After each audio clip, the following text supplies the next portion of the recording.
We working? We're working. Yay! So this is an old school style sort of in the vein of Ultima 7, if I remember correctly. Um it looked neat and I wanted to give it a try. So in lieu of Lands of Lore cooperating, we're gonna mess around with this. I can probably mute desktop audio. I think game capture works for this one. Yes. Let me know if that's too loud or too quiet. Give me 1 second.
Okay. And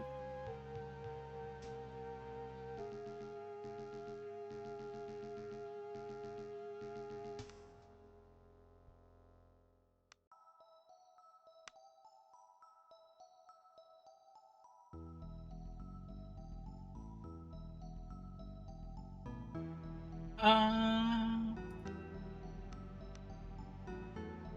one? Yeah, sure, that should be fine. Select a class.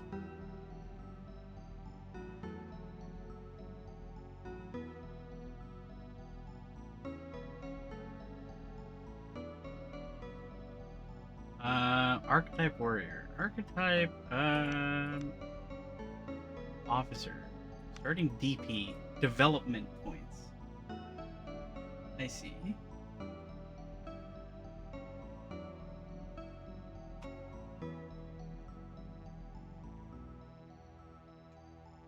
Unlocks new abilities for your character, make them more powerful.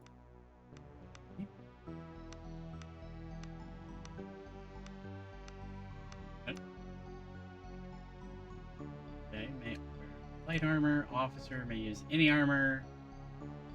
Yeah, you know what? Let's start with this.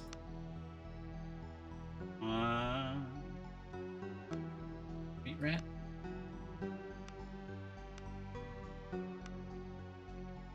Free vitality would be kind of nice. One diplomacy, one lore.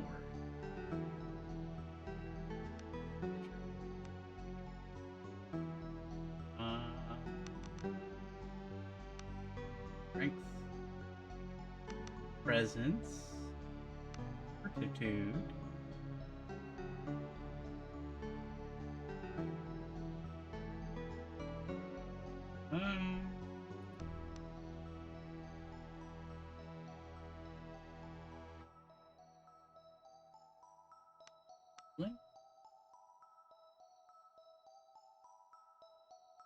Adds encumbrance from armor. Athletics are used to jump, climb, swim, or sprint. Okay. Awareness.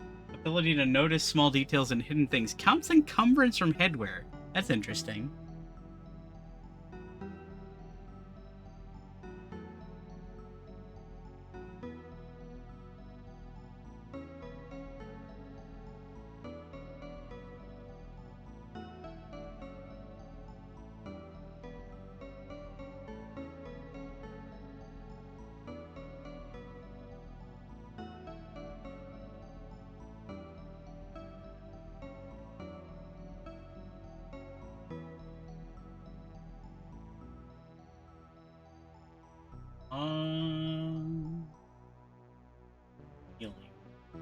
Healing is used in camp to increase the rate of wound recovery for wounded characters. It also influences the amount of vitality regained from healing potions, and is used in dialogue tasks when dealing with medical issues and such.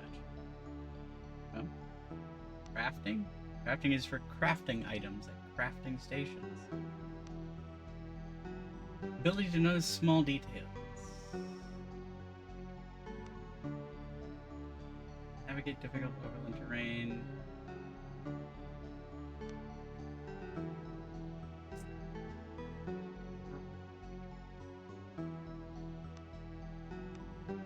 Let's go with diplomacy. This guy's gonna be kind of a leader-y character.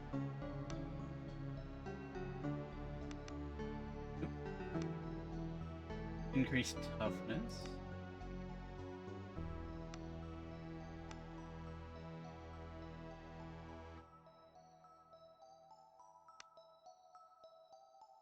Three ranks ranged accuracy. 1 rank for melee accuracy.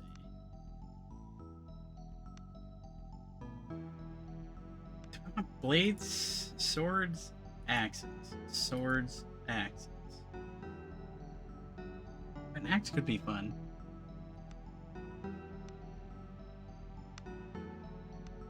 Rending blow, decapitation. You know what? I like swinging big axes. Oh.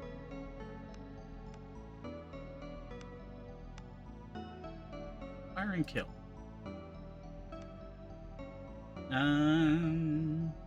That all looks good. That all looks fine. I get black. Maybe a big villain. Again.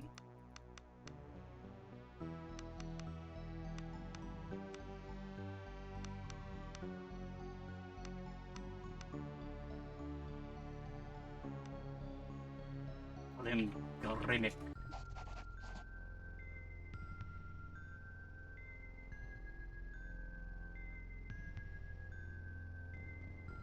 On a wine dark, raging seas of the Outer Isles, a lone caravel struggles against the winds and waves towards the accursed isle of Idra. The moan of creaking timbers, the tang of preserved fish, your eyes slowly adjust to the dark of the ship's dimly lit hold. Suddenly, something strikes the hull and the ship rocks violently. Your heart begins to pound, and a feeling of unease grows in your stomach. Rise, well rested, ready to go. Get up, mouth dry and head pounding. Rouse yourself from deep meditation. I think Grimmick would get up and be ready to go. You get to your feet and become aware of agitated voices shouting up on deck. Something is not right. You should make your way up top and get a bearing on the situation. Be on my way. Wazzed. Can you use shift to see what's going on? Something just struck the ship. Oh yeah, I should take a map. Desk with a maritime navigation map. The map is labeled the Outer Isles, and a course is drawn towards an island named Idra. Moving the cursor over an interactable object will make a yellow outline appear. Left mouse click to interact with the object, right mouse click to examine it. Okay. Holding down shift will highlight all interactable objects in view. That's good. You can get a club and a dagger.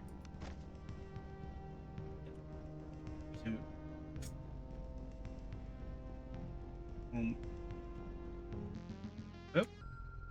Okay, that scared me for a second. I'm like, oh, did that just go straight to the menu? Let's take a big club. Money. Alright. Exit. To your surprise, you realize that this door has been locked from the outside. It doesn't budge. Perhaps you could slip the lock with a thin blade, or use something to smash it. We smash. Yeah. Box. Oh, hey. Dude. For inventory, we've got a helmet. Short sword. We don't need a short sword.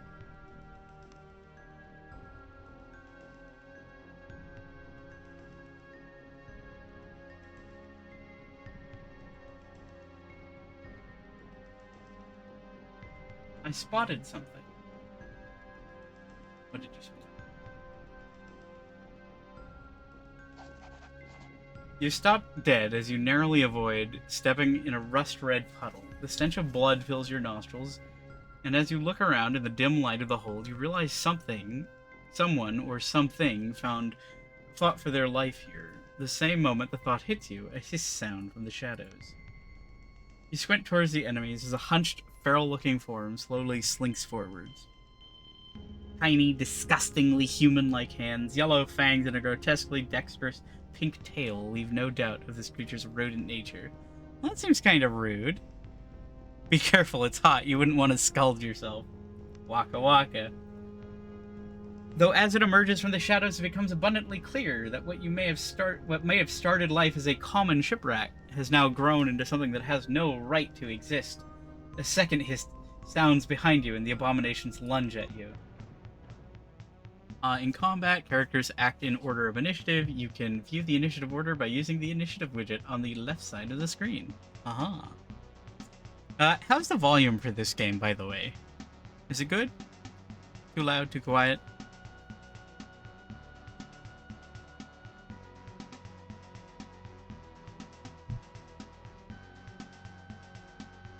Let's see. Moving over the cursor over the widget makes it pop out. Note that moving the cursor over a name will make that character's outline flash on the battlefield. The widget on the lower right represents the character's action points. The yellow pips represent movement points. The violet pips represent attacks. Okay. Lower that way. Okay. You can move a number of tiles each combat equal to your movement points and attacks. But spending attacks to move mean you won't be able to attack that turn. This is a good way of moving extra far. Performing an attack will clear out all remaining movement points. In other words, attacking will end the character's turn in most cases. I see. Pressing Shift in combat brings up the tactical overlay and makes it easier to see the exact positioning of characters in the underlying grid.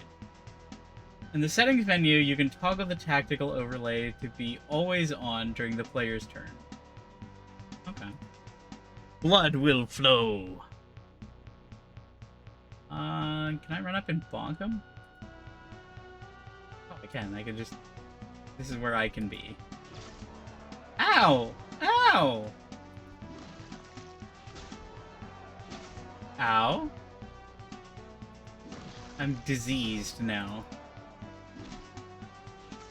Ow. Kill. Okay. Gained 110 XP, and I got rat tails. Okie dokie. What's this? Potatoes?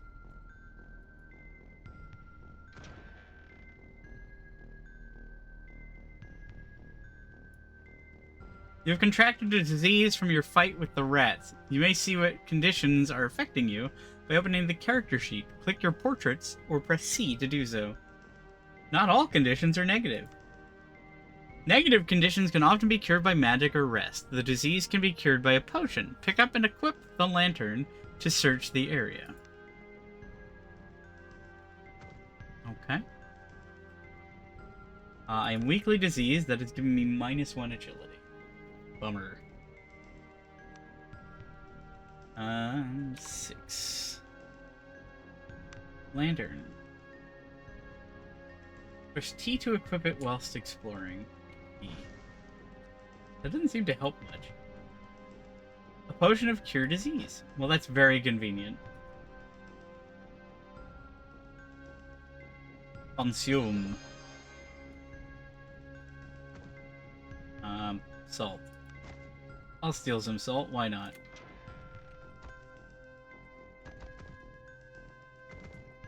Me out. You emerge onto the ship's lower deck. As your eyes adjust to the darkness, you become aware of a hulking figure standing in the shadows. Gribik, here at last, growls a rough voice. Who's there? Show yourself. It's Roland. Where the types have you been? Why are you skulking around below decks planning our landing? Why? island is in sight, but the damn guilders refuse to land. They want to turn back. If we turn back, we lose our shot at the girl. And no one gets paid. Listen here, I know our boys better than most. We've hired them to go to Idra and kill. If we don't pay them, things will get bad quickly. But the sailors are bloody terrified. They claim something is hunting us. I hate when things are hunting me. Let's go, for all the good it will do. Wait, there's a few sailors up ahead, rattled as a pair of rabbits. Is there a way past them? There are 2 doors ahead. Take the left, and we should be able to sneak past them without any trouble.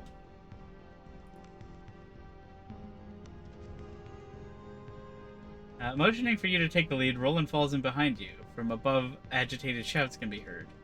You've added a new character to your party. Press Q or the character portraits to swap the party leader. Current leader's attributes are used for tests outside of combat, such as awareness or stealth. Familiarize yourself with the attributes and abilities of your party members and have the right character take the lead depending on the circumstances. When a new member joins your party, they level up to your current level. Ah, okay. The level up icon on your party member's portrait shows that a character is ready to level up. Okie dokie. You can double click you. Attributes. Feats? Wow. Right for war. Okay, so this guy is very similar to ours, but he's a arms master instead. So he's just got, like, all of the weapons. What's in his inventory? Oh.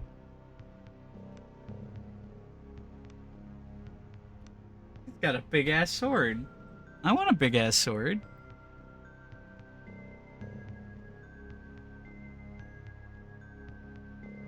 Of course I spec'd into,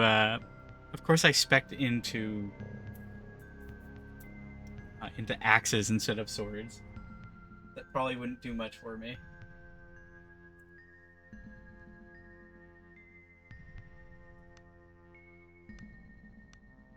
He does 5-16. I want to do 5-16. You know what? No, it's fine. He's an arms master. He gets to keep it. He should probably have two-handed. Okay, so two-handed is its own, like, rank of things.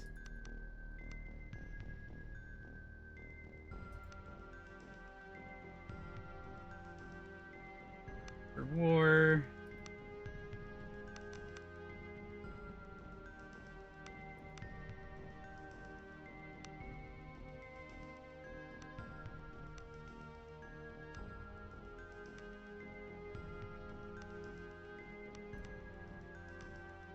Yeah, I guess he'll just do that. You're...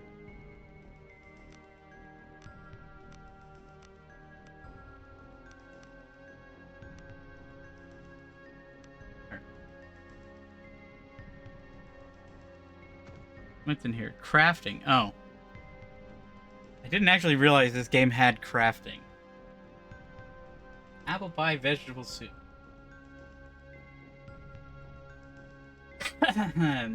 Recipe list in the left column represents known recipes. You learn new recipes by experimenting or by finding recipe books out in the world. Recipes that can currently be crafted are shown in green. Selecting a green recipe will automatically add all necessary ingredients to the workstation. Crafting is dependent of the crafting skill. Crafting a valid recipe will always succeed, but depending on your skill and the recipe's difficulty, there is a chance you may produce more than one item.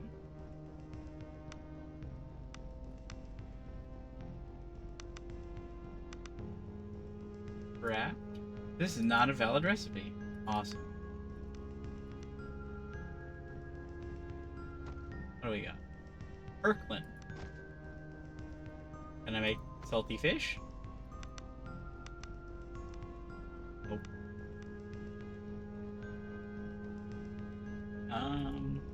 Nope.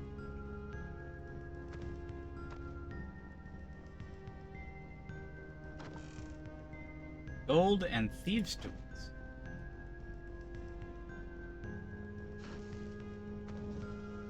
Oh, interesting. You can douse torches. Kook, I cannot stand another meal of salted fish. There is a limit to how long a man can live on salt, potatoes, and Perkland. Take heed, or take head, or get a dagger in the eye, you cheap bastard. Okay. Now we can do it. Yeah. Salted fish. I'm not sure where the potatoes come in. You know what? I feel like we can deal with these guys.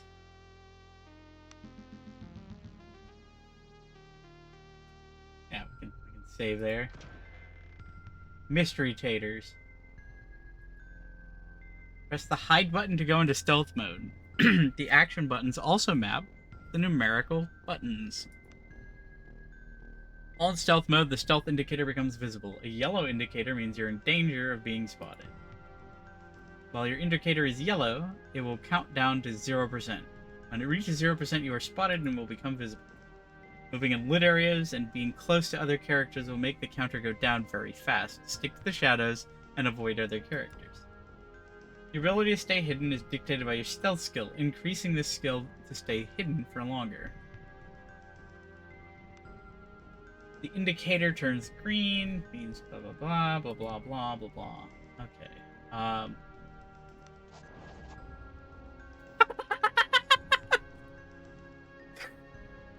Okay. Dead Empress, it's coming for us. It whispers to me. Diplomacy versus 10. Calm yourself. You're guild sailors. 7 plus 2d6? I think I can do that. I'd be impressed if I failed. You bring glory upon thine ancestors. The men stop dead in their tracks, seemingly shocked back from their momentary lapse in sanity by your words. A pair blinks towards you in a moment of indecision and then stumbles up to the main deck in the tumult that seems to be taking place there. Yay, we did it.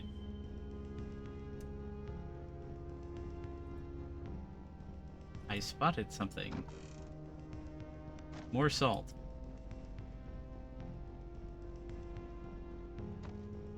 Thievery 1 versus difficulty 10.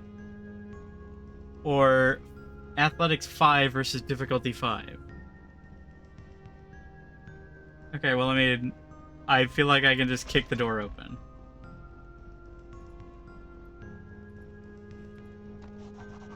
You recognize the corpse of one of the crewmates, a young man barely 16 called Sullum. The youth has been mauled to death by what you assume are the grotesquely altered rats you encountered just minutes ago. The corpse is still warm. Bummer. Ooh. Ooh. Oh, we got all kinds of potions there. Okay. Oh, no wonder I failed. It's because I had my lantern. So wait, what's going on in here? Ah, a shoddy wooden chest. I don't think we can pick that.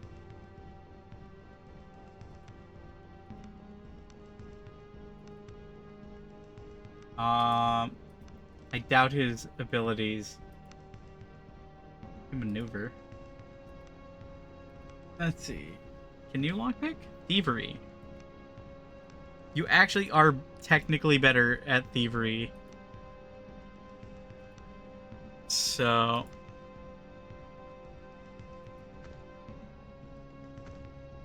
pick it? Failure. Whatever. Grimmick, kill, force. Smash whatever's inside. A masterwork short sword and a buckler. Of course it's not giving me an axe. Like, the one thing that I could actually use as this character. Apothecary's desk. Door. Anything in here? A desk.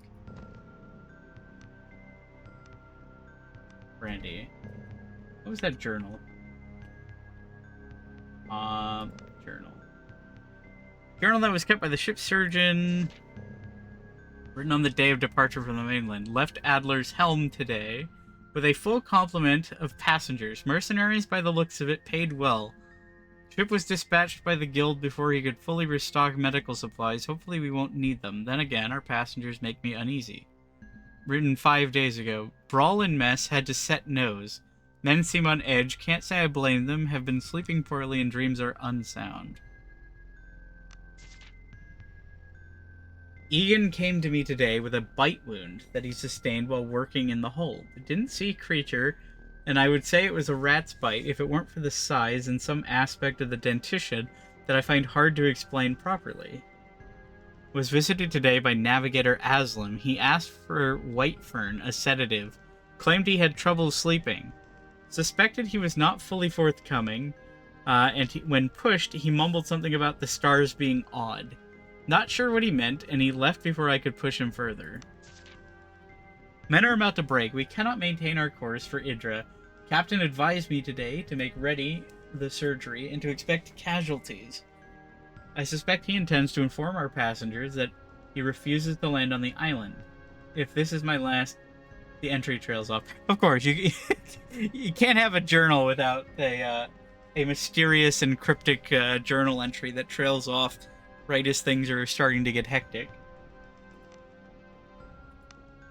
Alright. What does this do for me? I think this is just like a ration.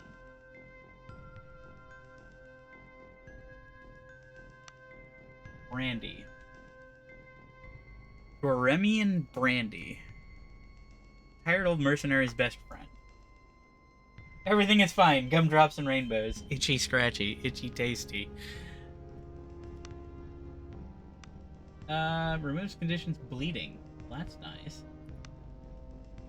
Vitality.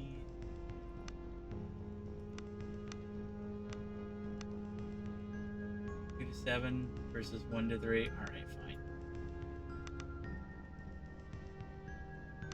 So also use a buckler if I'm gonna be using a shield. Like a chump. Potion of strength. Exit. I keep hitting tab. A bed. Can't use beds. What's this? A fine dagger.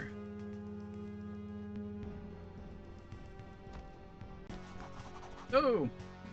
You emerge onto the deck and see 2 groups of men facing each other with weapons drawn. The ship shakes violently in the grip of a storm as lightning tears across the sky. Amidst the din of the storm and their frantic arguments, you bellow for the attention of the assembled crewmen and mercenaries.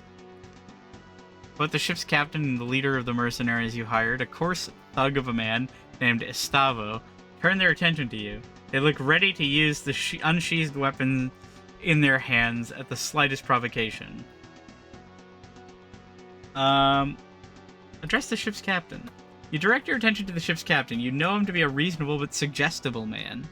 At present, his usually placid eyes are wild with panic or anger. I paid you for passage to the shore, did I not?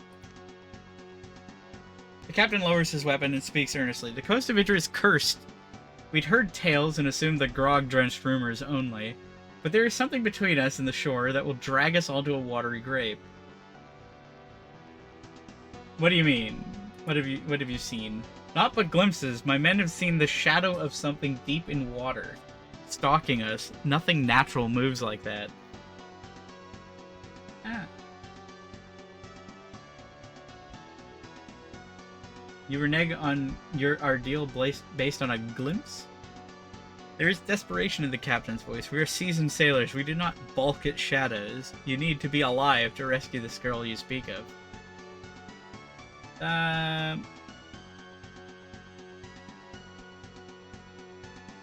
Sail us in or argue the point with Gustavo. Or Estavo. Which makes sense. Perhaps it is better to turn around? I feel like Estavo is going to have a say in this.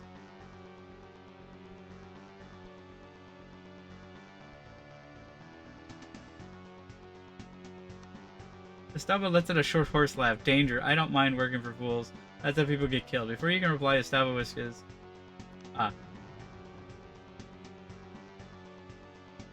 Charge attack.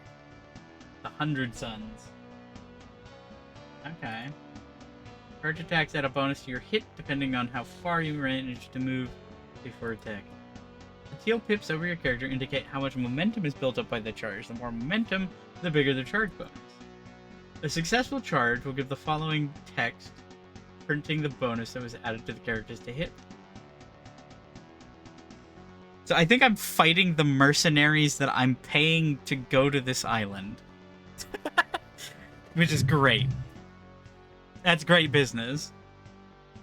A rogue will automatically backstab flank targets to deal massive amounts of damage. Main character is moved to the right of the mercenary. Then Roland moves to the left of the mercenary, who is now flanked. Note the red double arrow icon that indicates when a character is flanked.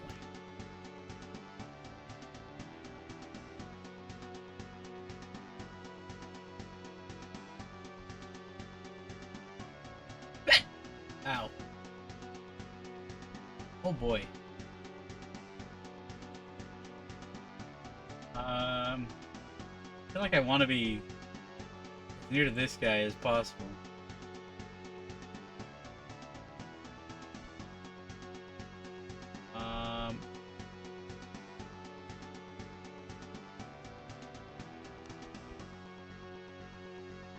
And Roland probably wants to be over there.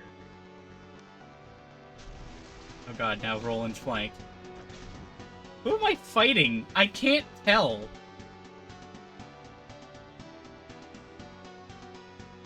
Like...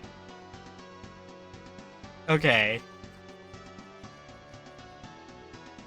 This game has introduced an interesting problem in that I literally cannot tell who is friend or foe. I assume that you flanked me, so you're trying to kill me. Apparently not? They all look the same!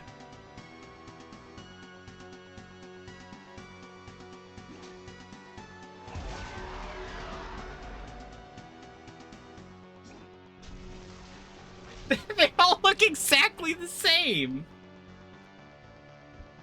What is that? Oh. Okay, Roland. Kill?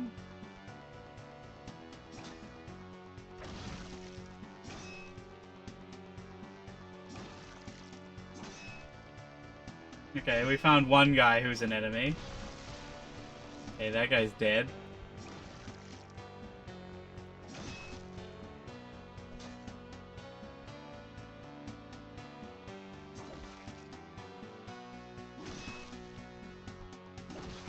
Bonk.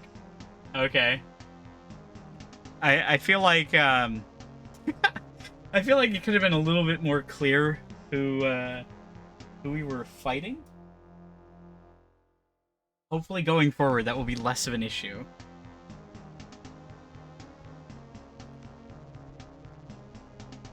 Fire arrows, huh?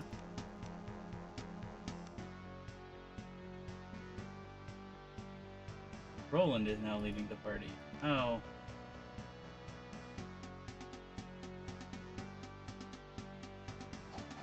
You rest your sword arm and survey the carnage. Then suddenly a loud crash as something collides violently with the hull. Surviving mercenaries and crewmen alike fight to keep their footing on the ship as the ship lurches. Uh-oh. Suddenly huge monstrous tentacles burst from the water around the ship. For a split second before the terror sets in, you wonder what Estava must be thinking as the monstrosities loom over him. After reaching their full height, the tentacles curve inwards and smash into the ship. Some pierce straight through the deck, others snap the masts like they were matchsticks. You stand frozen in place. Through a haze of splintered wood and panicked screams, you notice Roland. He throws himself out of the way of a tentacle, but begins to fall overboard as the ship lurches once more. We save Roland. He's got a big sword. Dodging holes in the deck and wounded men beseeching you for help. Roland hangs by one arm from the side of the ship. Try to grab him. No! He took his big sword with him. You watch as he is swallowed by the raging sea. The ship is listing fatally, and you see the great tentacles high above you, poised for the coup de grace. Abandon ship!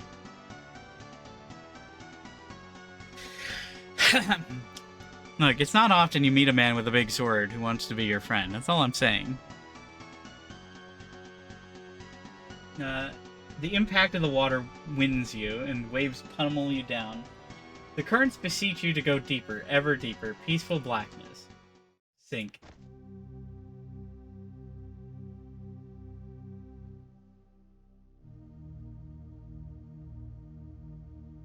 Two weeks earlier.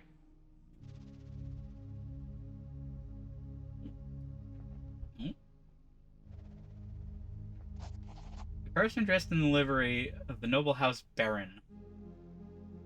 Guard scowls somewhat at you. Armsmaster Lyra awaits you in the main entrance. You best talk to her if you've not already done so.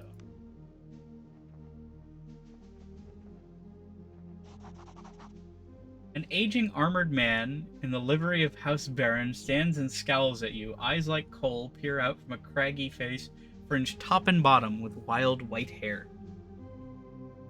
Return his challenging stares. So, young sellsword, you come looking for a scrap, have you?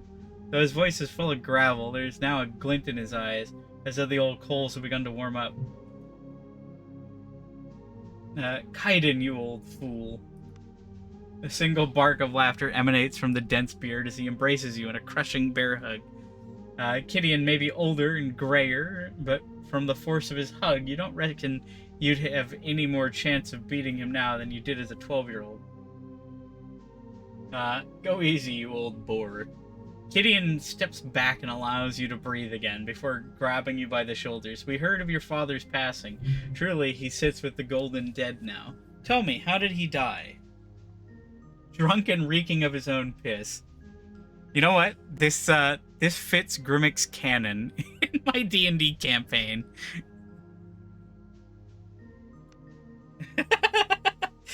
It was a cruel fate that befell your father, and yours crueler still. For what it's worth, I'll bear memory of him as the good, honest man he was before. Gideon is quiet for a moment, then offers a sad smile. We'll raise a cup in his name together, you and I, as soon as you're done with the master. Gideon, why am I here? I seem to have forgotten everything before this moment.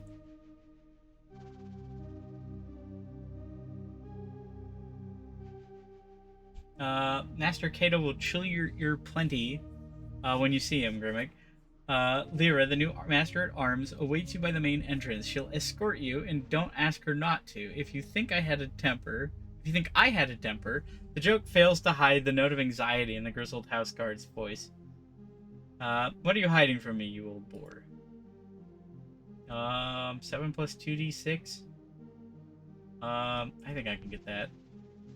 8 or above? Success!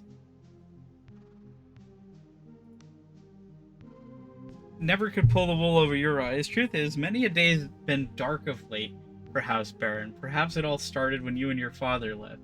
A guilty grimace flashes across his face, or maybe it started even earlier.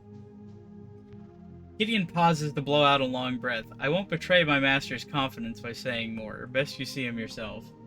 Very well, I'll go to the master at arms. If you want to explore for old time's sake, take this lantern. Lord Baron will wait. And we don't want you getting lost in the hedge maze again. Maybe I want to get lost in the hedge maze. Whatever may come to pass, it did this old warrior a barrel of good to see you again, boy. The old man slaps you on the shoulder, almost knocking you off balance. He then seems to remember something as he leans in conspiratorially. My damn knees are acting up again. Can't hardly sleep on account of the aches. Let me tell you, I'd take an arrow in the leg any day. If you're going over the kitchen later for a bit of grub, a bottle of brandy from the wine cellar would make me a happy man. Gideon shifts as if to emphasize his stiff knees. But first, don't keep Lyra waiting any longer. Talk to her first, and I'll be here for her later. Okay. The boar's medicine. Puppy! You pet the dog. Good game. 10 out of 10. A guardsman dressed in the livery of the noble house baron waits at the main entrance. You best talk to her if you've not already done so. I want to explore. I want to snoop. Oh, it's dark. Let me in.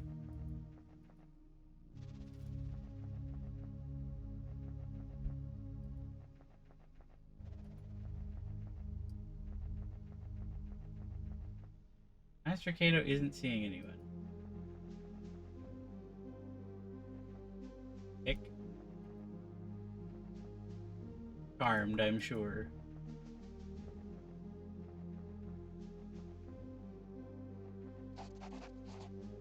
Okay, fine. I guess I'll go to the main entrance.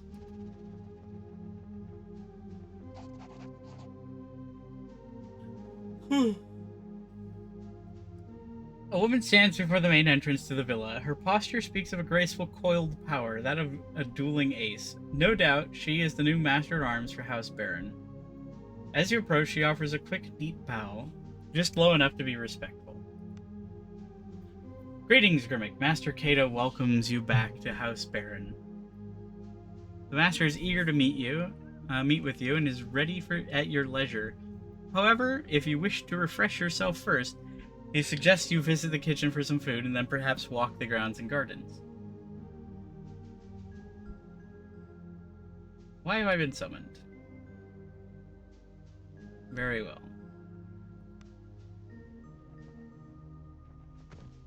Okay, where are the kitchens?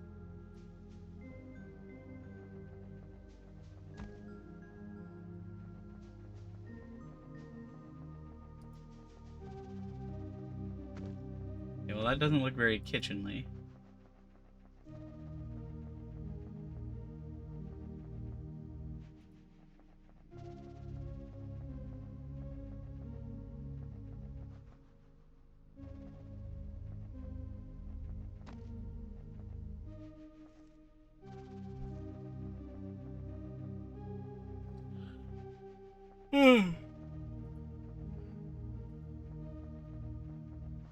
Hedge maze?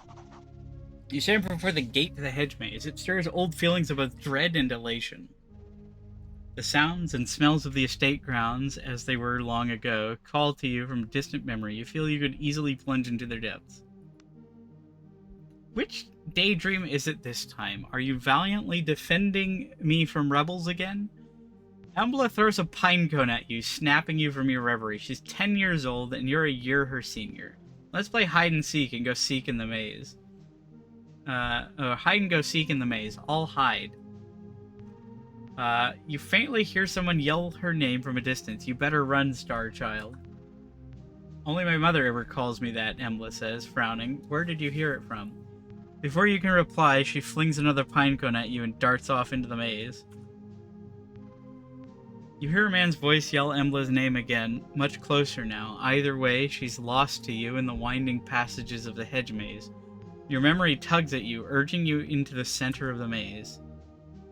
Oh.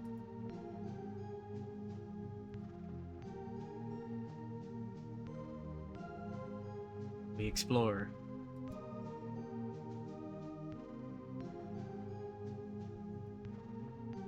This looks pretty centerly.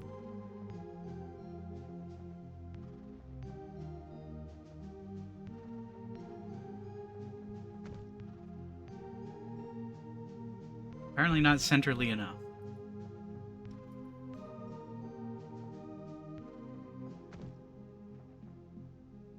Who are you? I say, I'm quite lost. Me too.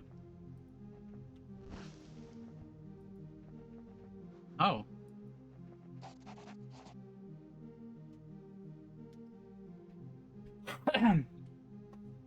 You stand at the center of the maze. It feels much less impressive than you remember. The ornamental pond was once an ocean, the rock at its heart a windswept island. You found me, daydreamer. You remember the tone of her voice. You can almost see the impish 10-year-old girl wading through the pond. Why do you always come here? I like the water. It's calm. Embla shoots you a mischievous look. You notice the faintest tang of ozone. She makes a slow motion hop through the water, her fingers trailing the pond surface. Where water and skin meet, strange colors bleed and spread across the surface. Embla, you'll get in trouble. Stop it. Embla moves her fingers across the water's surface like a painter's brush. Colors spill across the pond, and for a sleeping moment, you fancy that you can see the cloud-topped mountains. Or was it the ramparts of the impossibly large city reaching towards the heavens? The silence is shattered by a shout along with the beguiling images. Mistress Embla, the master requests you in the house immediately. That's my father. Something's wrong. It's mother. She's ill again. I think I cause it, and with what I can do, it poisons her mind. How long until mother isn't mother, or until father isn't lord, or your father isn't master at arms? How long will any of it last? Why are you talking like this? Do you ever feel like everything is a lie? Like there's a veil that covers everything, but in some parts it's thin enough to see through? Embla starts at your father as your father steps breathily into the enclosed garden. He's red-faced from exertion and anger. Young lady, you can't run off like this. The whole estate is looking for you. Your mother is ill and needs you. Now. Your father shoots you a stern glance. I'll deal with you later. Embla says nothing as your father grabs her by the arm and hauls her past you. Back to the house. She doesn't meet your eyes as you pass. Finding yourself back in the present, a chill has crept into your bones. You best move along.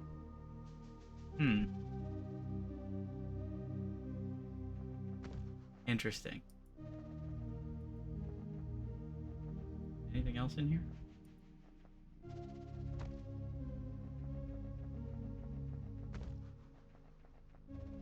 That's kind of fun. You can just kind of point and click anywhere into darkness. Oh, somebody coming for me? No.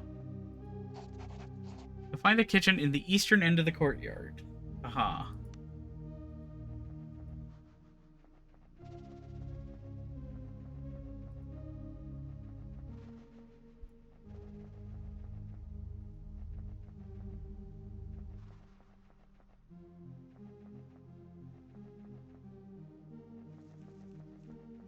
Oh, here we go.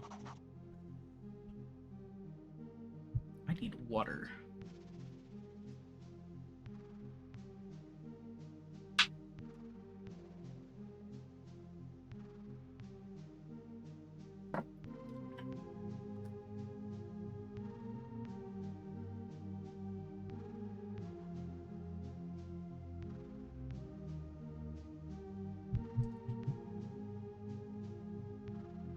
You enter the kitchen and a pair of scullions offer a hurried bow. It's all so much quieter, emptier, and gloomier than you remember.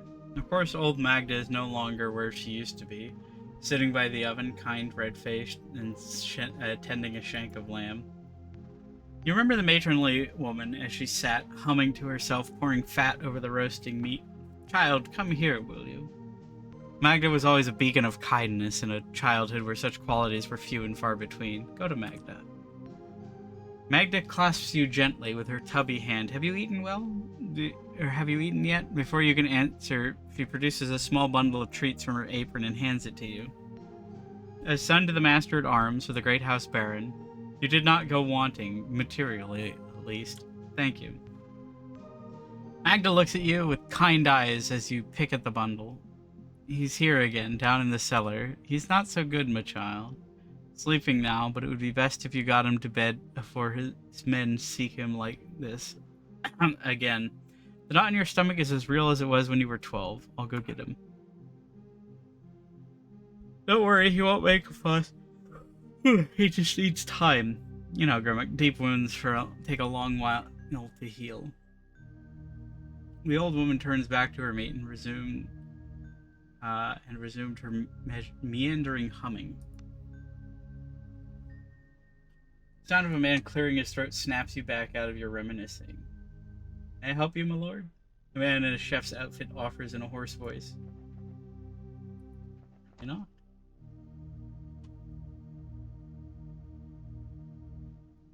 Let's look at the soup. No.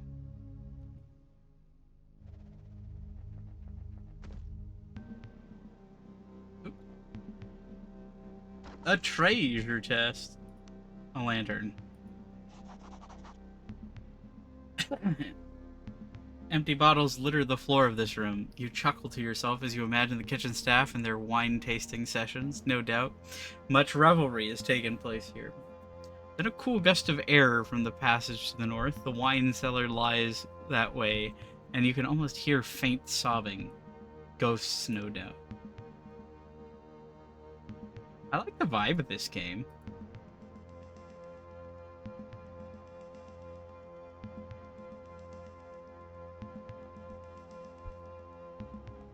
Any spooky ghosts in here?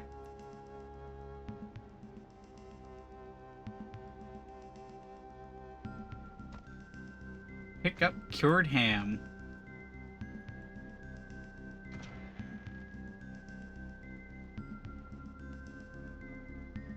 That's a lot of cheese.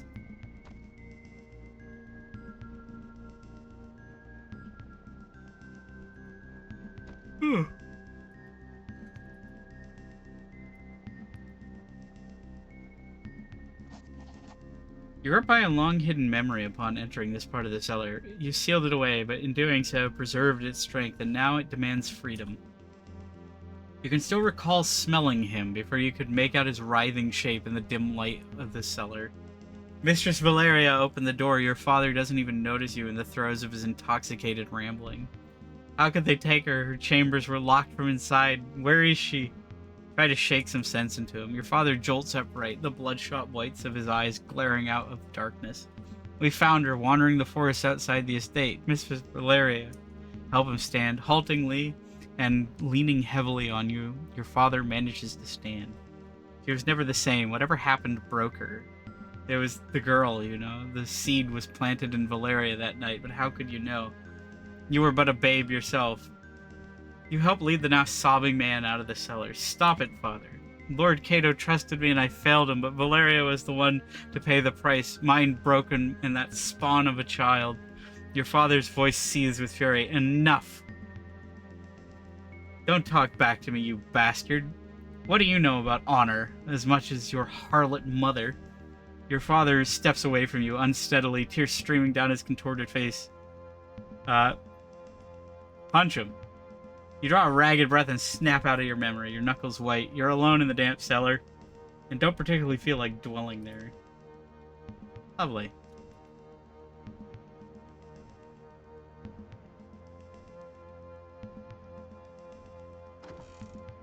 Brandy.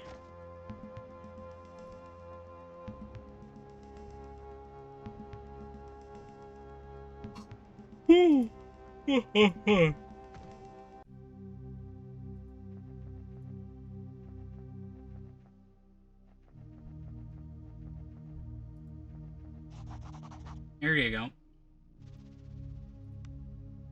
Ha! That was some fine foraging, young whelp. Before you can get a word in, Gideon snatches the bottle, uncorks it, and drinks deeply. The old man, eyes closed in relief, lets out a deep sigh. May your sleep be dreamless, he speaks as if to himself. May your sleep be dreamless? Gideon smiles sadly. An old soldier's greeting. Something one mercenary would say to another is a prayer to not dwell on painful memories. The kind that come with the work. Your father and I... Gideon halts momentarily and looks at you.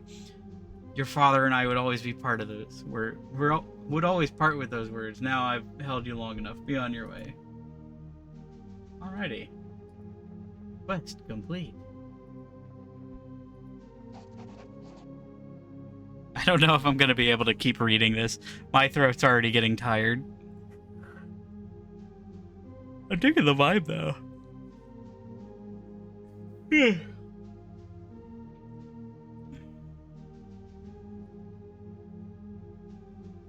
Perhaps see the hedge maze if the darkness does not scare you.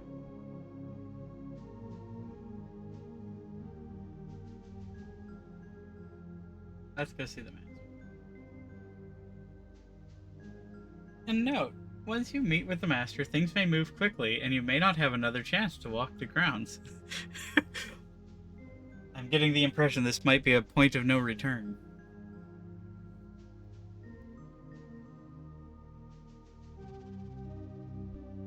Prefer to go alone. Yes, I remember the way.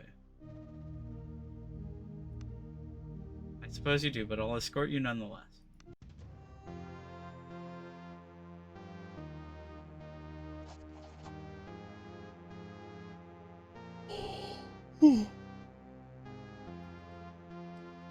The opulence has faded, the shadows longer. Clearly much has changed since the last time you were here. I don't remember how long it's been. It's been years, perhaps decades since you were here. Not since your father was the house arms master, not since... You must have your wits about you, and perhaps now is not the time to dwell on painful memories. Yeah, you know what? Tamp it down. Bottle it up.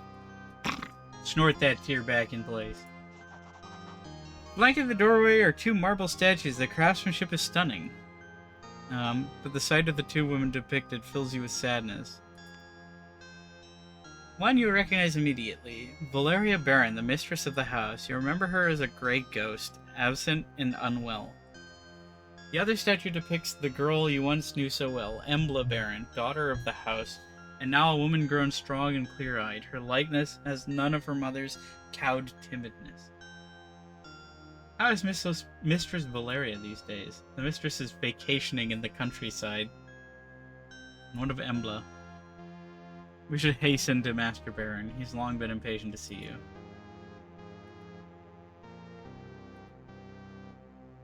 I'm assuming that's the direction to go. Maybe not? I guess we'll find it. Not that way. If you don't mind, the Master's office lies through here. She motions to the left. Mind if I look around a bit? I'll be silent as the night. Myra goes still for a fraction of a second, as if sensing something beyond just your perception. Huh. Through the dining hall lies the hearth. A beast lurks there. I wager you cannot make your way past the servants in the dining hall and sneak up on this beast without being noticed. I don't think I'm very good at sneaking, so probably not. On second thought. Okay, fine.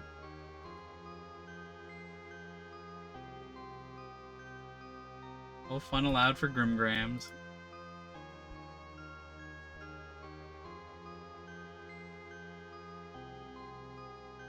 Oh. These are all full of things. Mark of Heroism, Hammer of Light. Hang on. Are these spellbooks? Ah! They're spellbooks. Any more? I take them all. Gimme. I can't learn anything from them, but I can take them.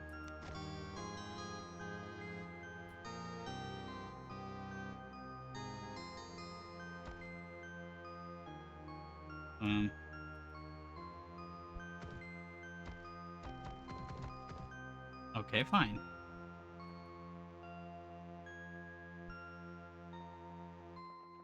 Oh, I just use cursor keys.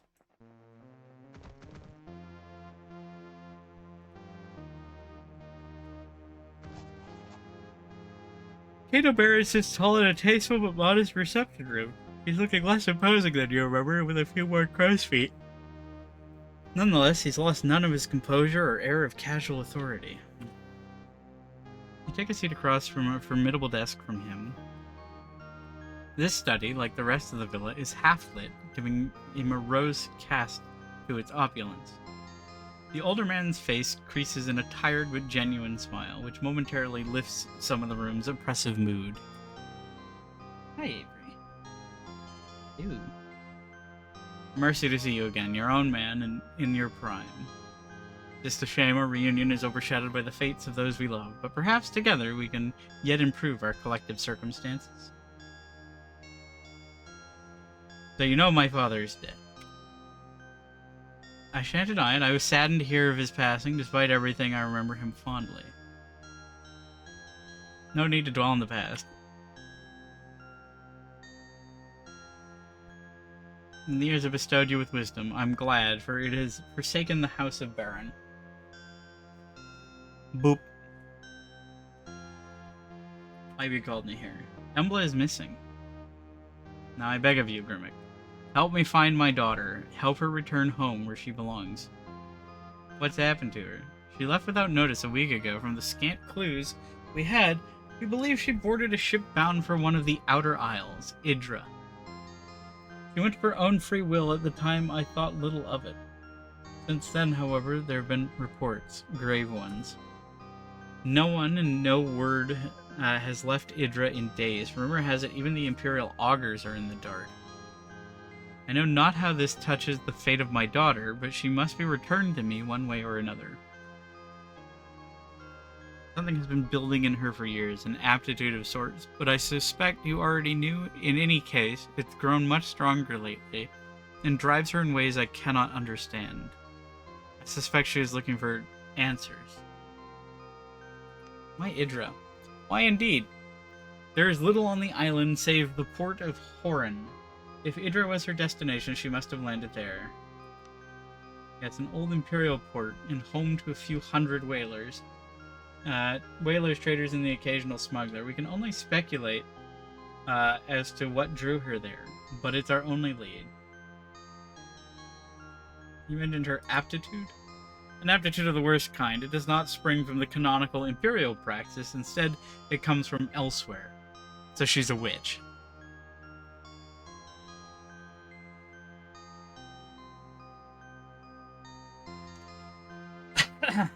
I see. What can I do? Hire mercenaries, travel to Idra, and begin your search in Port of Horan. From there, I trust you to do what needs to be done. Spare no cost, just bring back my daughter.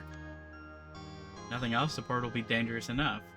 That is why I have summoned a Roland Greyeye to me, a crude but effective sellsword that I've made good use of before. He shall accompany you on this task. Roland and his big sword. I'll take it into consideration.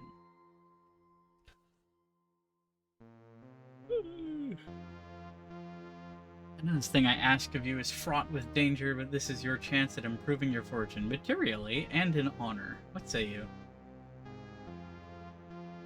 I accept, for Embla's sake. I'll do it for my family's name. For a moment, he looks like the man you remember. Have you any final questions or matters to discuss? Time is, as I'm sure you appreciate, of the essence. Oh, that's all good. Return her to me, and there is no other outcome. There is no other outcome of this affair. Take his hand and leave. What was that? Splurch. Oh, it's dark. One moment.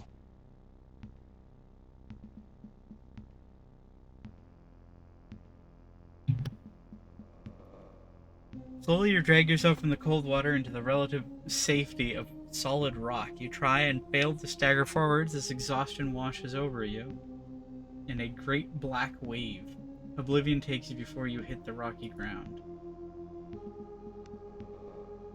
You're woken by the cacophonous cries of gulls circling you. Your body is a mass of pain and exhaustion, covered in 1,000 cuts and scrapes. The large white birds gather around you in eager anticipation. What a magnificent feast your bloated corpse would make. Not today. Oh yeah, I am, I'm looking worse for the wear there, huh?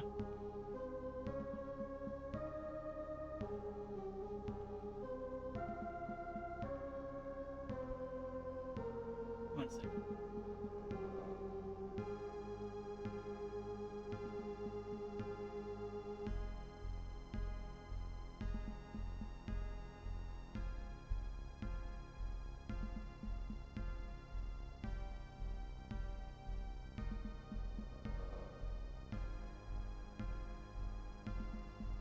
managed to force your eyes open. By some miracle, you are not only alive, but you find yourself on the shores of the cursed Isle of Idra. Turn about you is the wreckage of the Zephyr. You see no other survivors. Lest you find equipment and companions soon, you may have cheated death in vain. Oh boy. Reduce both your vitality and wounds. The green bar under your character's portrait represents your vitality. Vitality is a buffer to your wounds, and as long as you have vitality left, you won't take serious wound damage. Vitality is easily lost and easily regained. The second purple bar represents your wounds. Losing wounds is much more serious than losing vitality. Reaching 0 wounds means your character falls unconscious. Wounds can only be recovered by resting or leveling up. Try to avoid taking wound damage at all costs. Avery, what are you doing? Avery, what are you doing?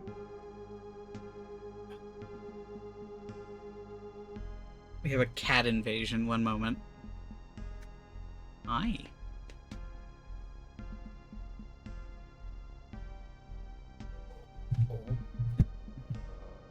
One moment.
Okay, back.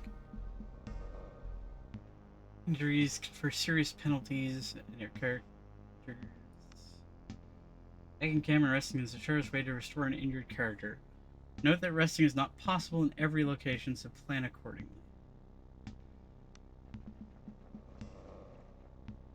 Oh.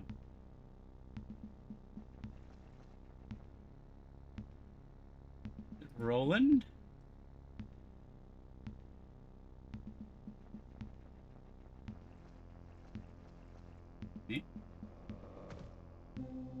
Oh boy, gold. That'll be useful.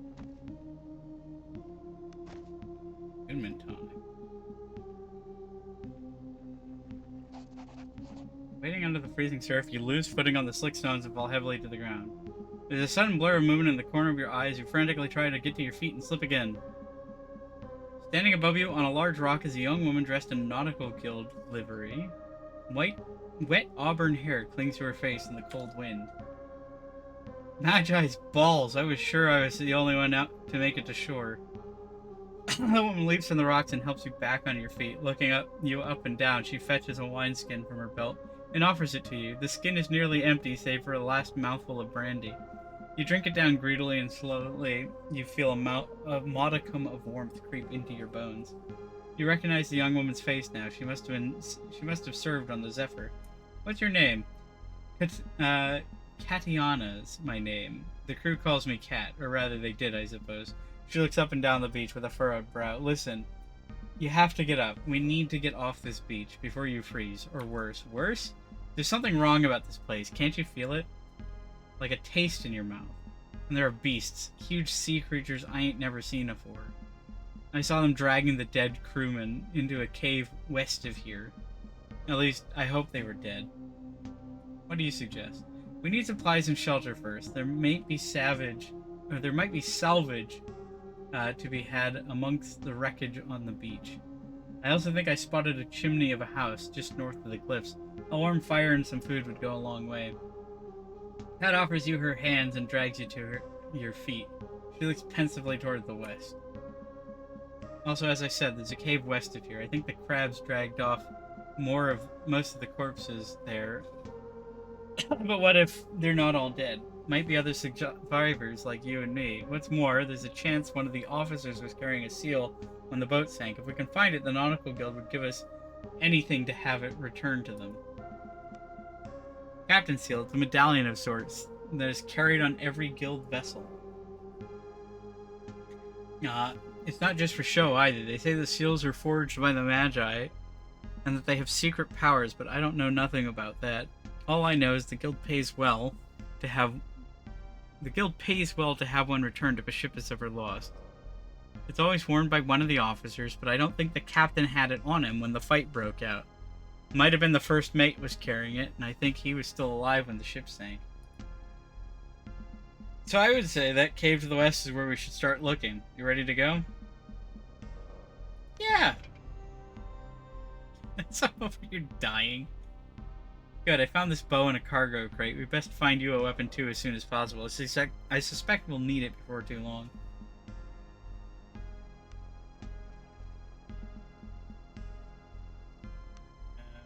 Grimmick reaches level 2. Yay!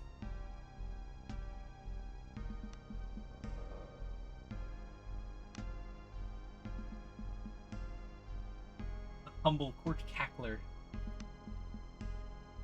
Let's see.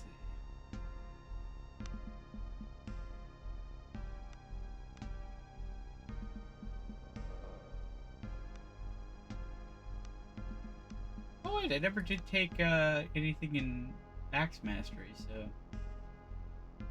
not a problem.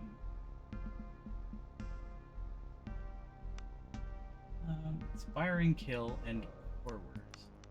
Ah, here we go. Cooldown 3 turns, targets all allies on the battlefield, adds lesser haste and inspired. An inspiring kill. Killing an opponent in armed or unarmed melee combat. All allies who witness the kill get the inspired condition for 1 turn. Oh. Kinda nice. Increased diplomacy, increased initiative, stand your ground. Targets all allies on the battlefield, adds defending.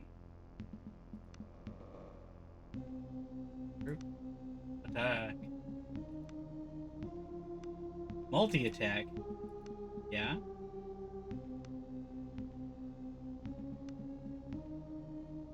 Light armor. Medium armor. Heavy armor. Maybe I want to go for bread for war. Oh, I leveled up, so I'm no longer, like, brutally injured. That's nice. That's good.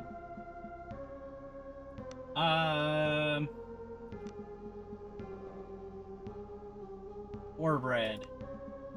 Charger. +1 charge bonus. +1 charge bonus. Smashing charge. You know what? That sounds kind of fun. Let's get bread.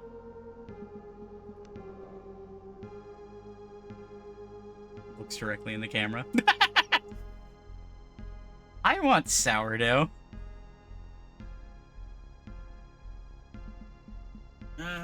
Let's see.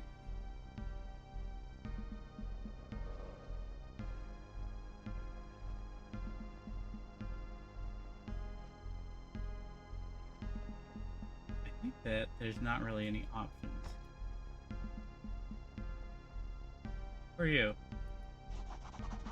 A lanky man with skin like sun-dried leather stares slack-jawed at you. He's dressed in rags and with a wide-brimmed hat, a large bundle of scraps slung over his shoulder. Do Vasilo's eyes deceive him? More ghosts, or did the sea spit you back out alive? Not many are that lucky. Your eyes fall on the crude spiked club that hangs at his belt. Who are you? Vasila makes his living picking at what the mother of maelstroms does not swallow, and it's been rich pickings as of late. Crates and barrels and even the odd fleshy morsel.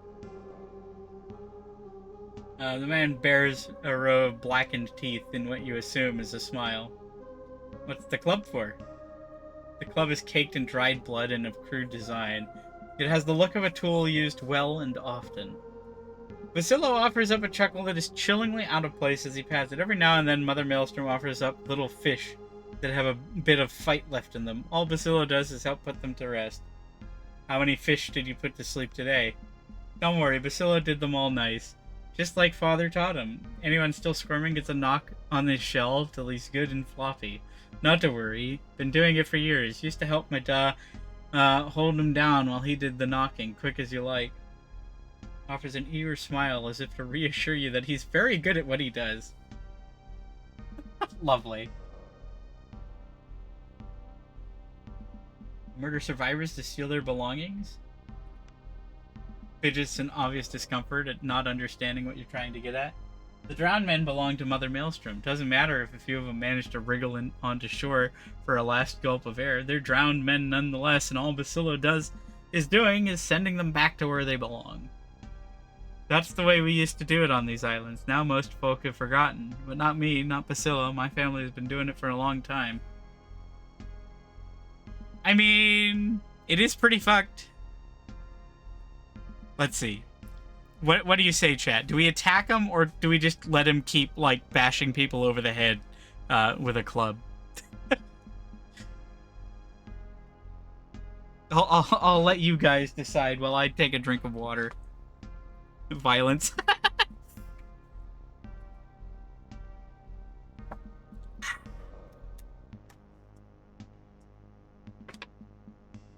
That's one vote for violence. Oh, I'm done drinking water, so... Die. The man looks at you, eyes wide in genuine surprise and shock, then a mask of pure rage falls across his face. You shouldn't be all healthy and like... Mother Maelstrom offered you up for me. Basillo will make you stop squirming, little fish. I forgot to level her up.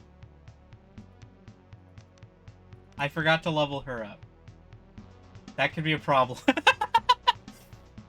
We'll find out, I guess. Okay, yeah.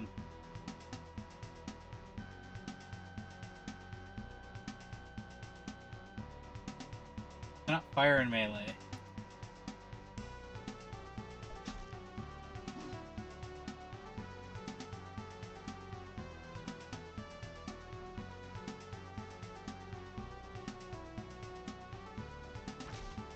Piercing damage. Punch. Ow.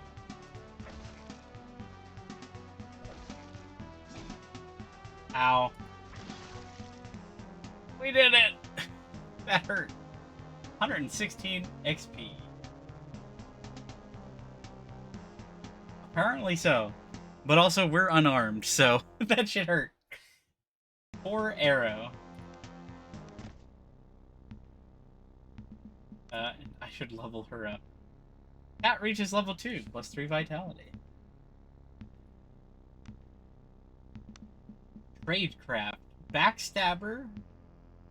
Okay. Light weapons initiative. Thievery initiative. Okay, so we got our rogue here. Backstab, mobility, survivor. Rogue blade, rogue ranged. Okay. Thievery, stealth, smoke ball.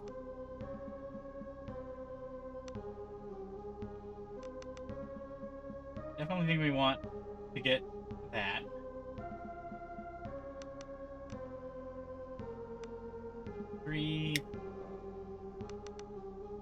That. One rank. Piercing damage.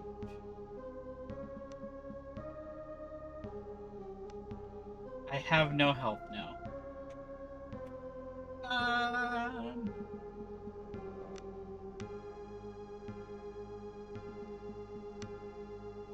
Where's attunement? Okay, it's a shared inventory. Oh.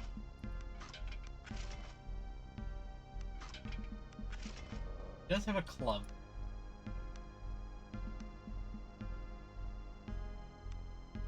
You know what? I can take that.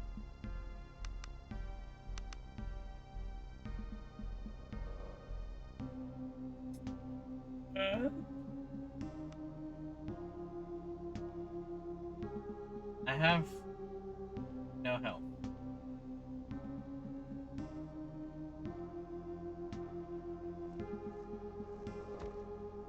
Picked up penny buns. Boy. Penny buns. Used in mushroom omelet. Penny buns are mushrooms that make for excellent eating.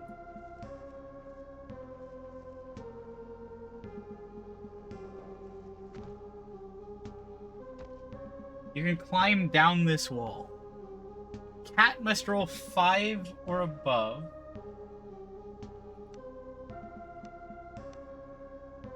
Remember, will automatically succeed this skill check due to having high skill score versus the difficulty. Okay. That brings me back down to the,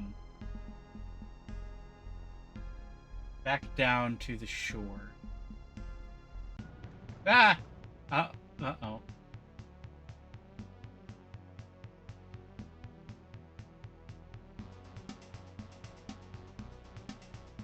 What the fuck is that? Also, Gurk might go down. He doesn't have any health. Bacillo fucking kicked his ass.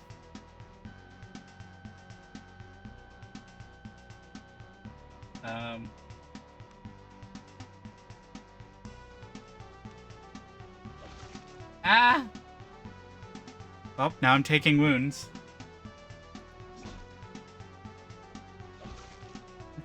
God.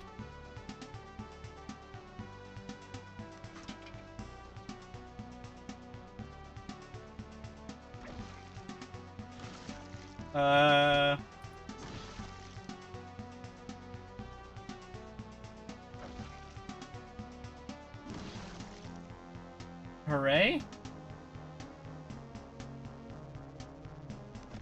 Hound ear. Who is this person? A body lies broken upon the ground, though it has been gnawed by hounds. It seems clear that this person fell or jumped from the cliffs above. Great. I'm dying, Squirtle. Injured leg. Camp? Ah. Use it to feed the party and select camp activities from the party members before resting.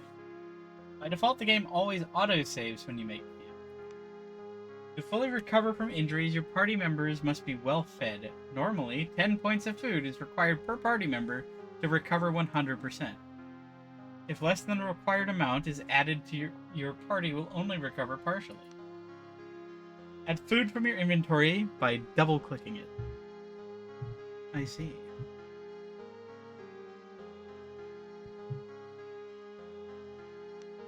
You also need to select camp activities for your party members. These provide bonuses based on your character's skills. I see. This is kind of like, what is it? Pathfinder Kingmaker? Where your party, like, has, different things that they can do at camp. That's kind of neat. Train, forage, fletch, entertain. Character attempts to extract the party using their lore skill. Felt working.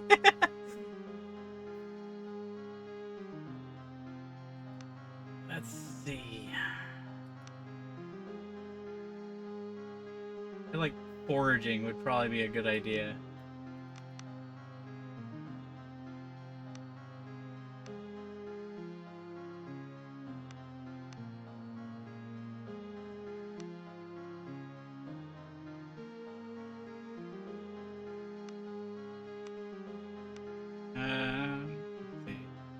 Motivated?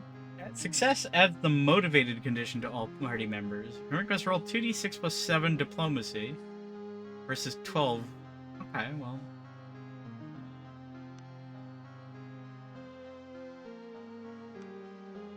I feel like he can do that pretty easily. Cat is too hungry to work. Z. Party rested 8 hours and recovered partially. That didn't do shit. That was not worth it. Well, if there was anybody alive in that cave... Oh, well, we got onions. If there's anybody alive in that cave, they're dead now. What's that? No, whatever its source is not far away and sounds dangerous. Well, I don't want to fuck with anything that sounds dangerous right now. I have no blood. Just climb down. Wait. A box. Stained glass bottle and a decorative shell. Awesome. An axe!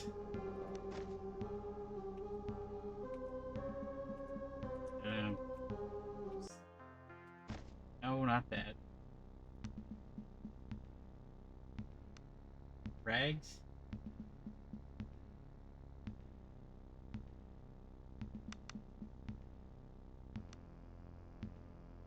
Two to 5.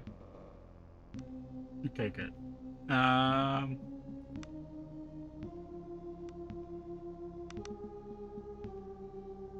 His face is distressing. How do you think he feels?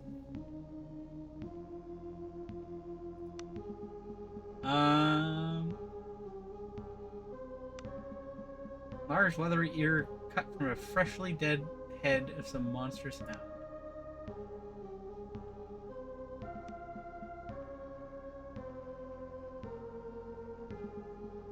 It's a dead whale.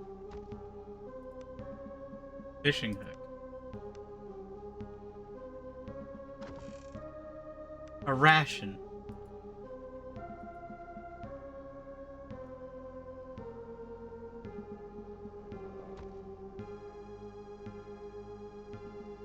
Correctness roll 4 or above. I think he can do that.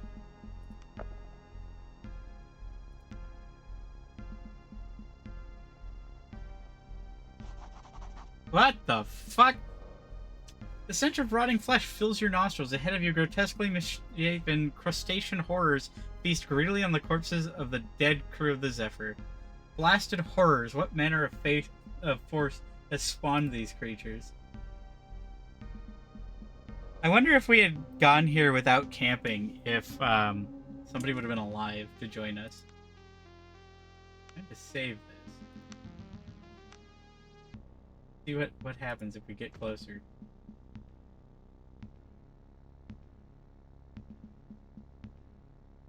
Can I get closer? Seems not.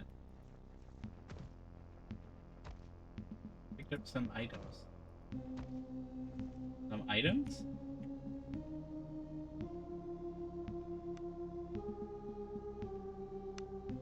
Emerald King insect. Rot crawler insect. I see.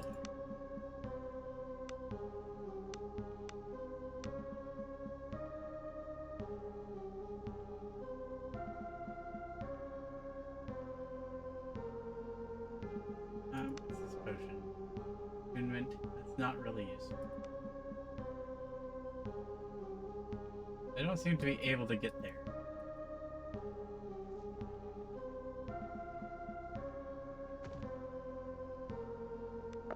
Then.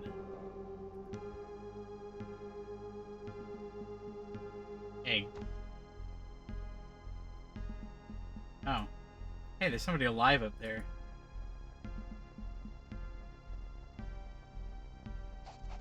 Standing on the edge of the cliff is crewman from the Zephyr, lucky enough to have made it ashore. The man is swaying and looks in shock. I saw it by the dead. I saw it out there. That thing that sunk us. It's still out there. The man begins jabbering incoherently. Bummer, man. Mushrooms? Darkspawn. Egg.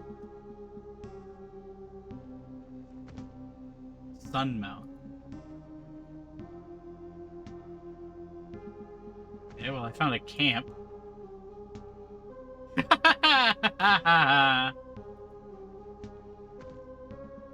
Rope. Brandy rations. That's nice.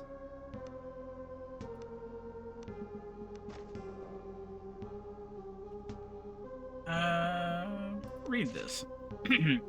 Journal contains a large amount of tabulated data that appears to be astrological in nature, interspersed with notes.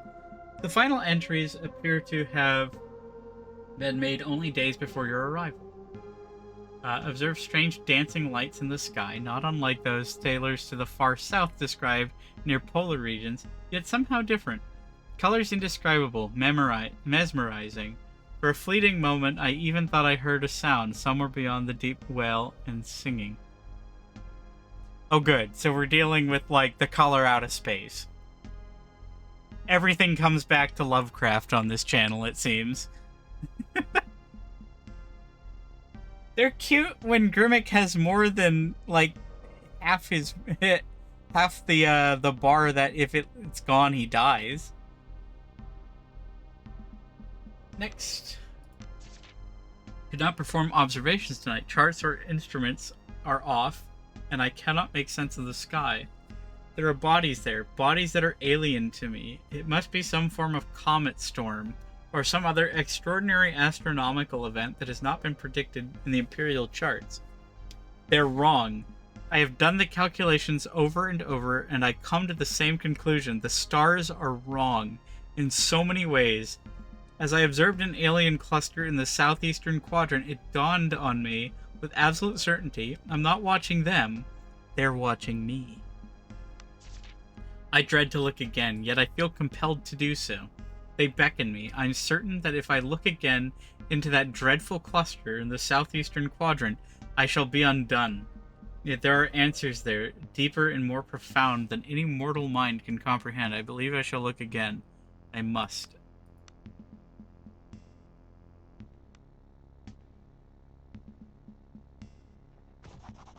A finely wrought telescope used for astronomical observations.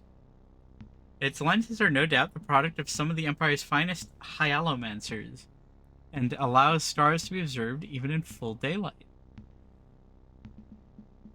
Examine the seas.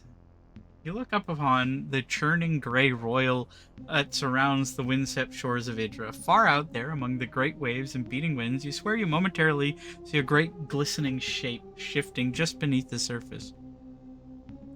Whatever madness has befallen this island, you are certainly safer here than on any ship out there.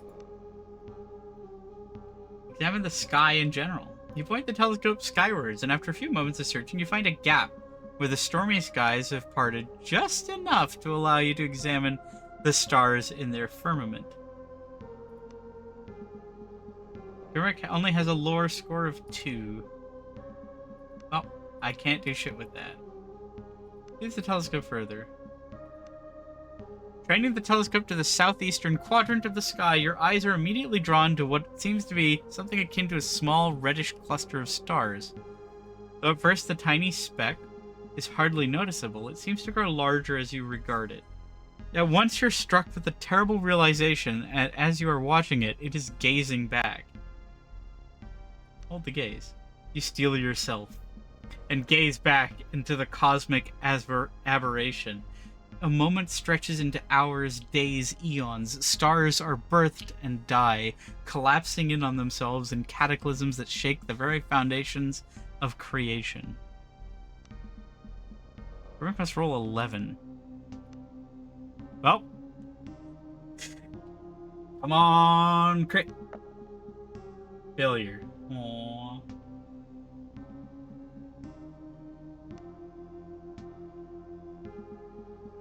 As you come to, you are sitting befuddled in the grass near the telescope.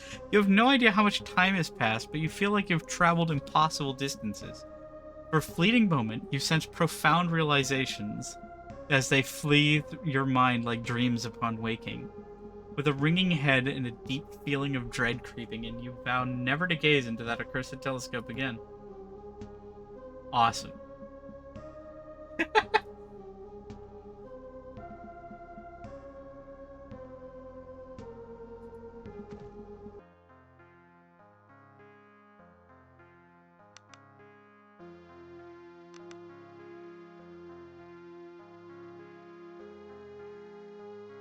And forage. I don't think we need to forage.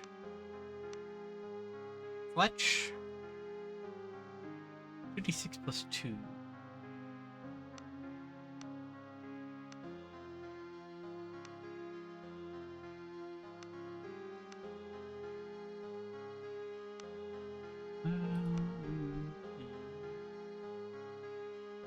We can rest.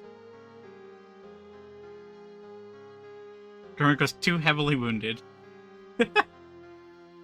Party is well fed and rested for 8 hours, recovering fully. Yay. It seems to be dark now. That's not ideal.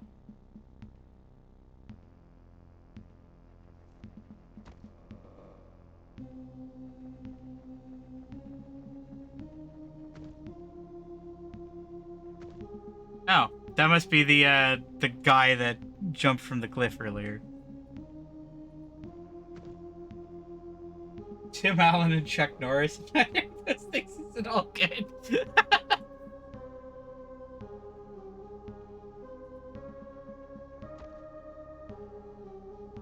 Alright, let's save.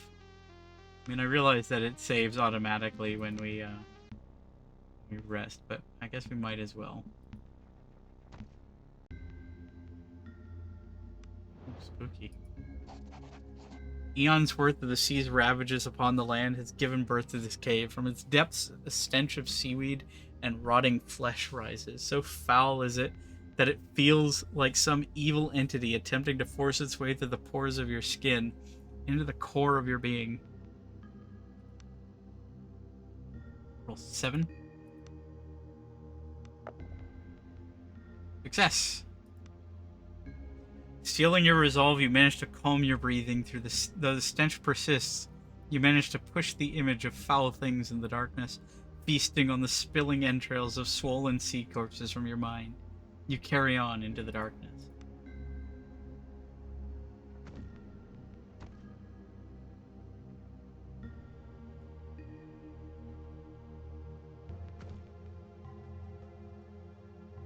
Party does not have a light source to equip. Find a lantern. Great.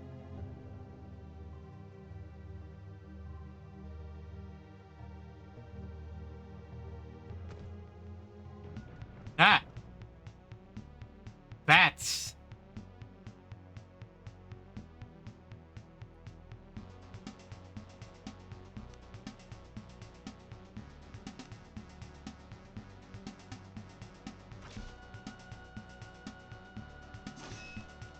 Kill. Ow. Ow. Ow. Alerted. Alerted.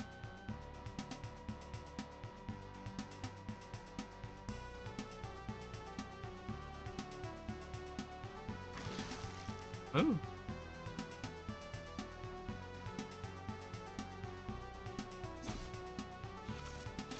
Kill the bats. Oh god. That's a lot of damage.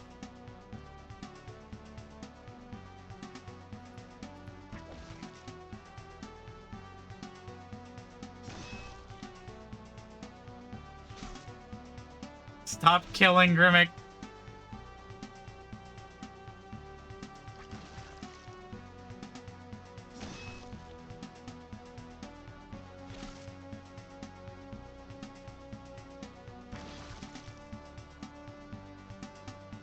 I didn't mean to move. We did it! One crappy arrow.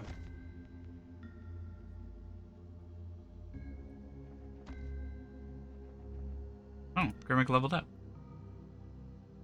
Every step forward is worth celebrating, no matter how small. Keep going, and soon the path behind you will be longer than the path ahead.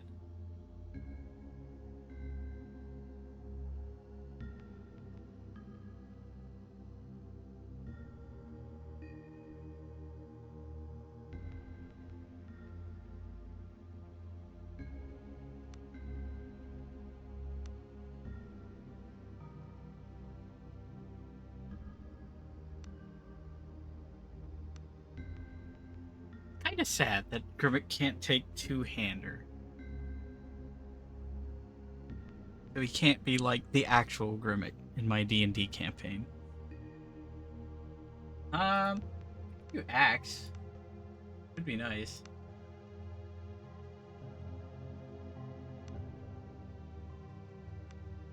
Off his nails.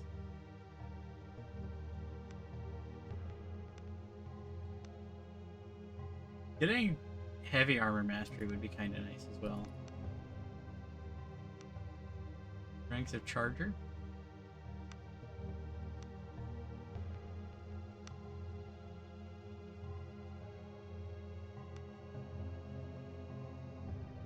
And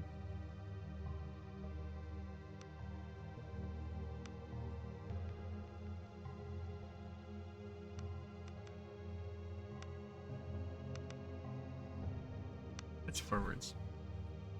Lesser haste. +3 movement, lasts until end of turn. That's kind of nice.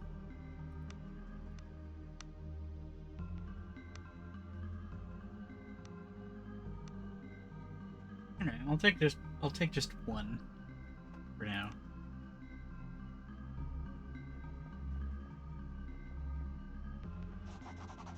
You had nearly grown accustomed to the foul stench that lingers in these caves, but now it once more assaults your senses with renewed vigor, rolling out of the eastern passage like so many black tendrils probing for a way into the very core of your being.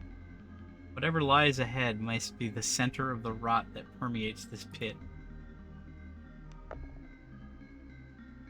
Yeah. Just barely. Your grit alone, you refuse to let the foulness find purchase, and you fight down the nausea that wells up inside you. I'm gonna save, because something scary is about to happen, I'm sure.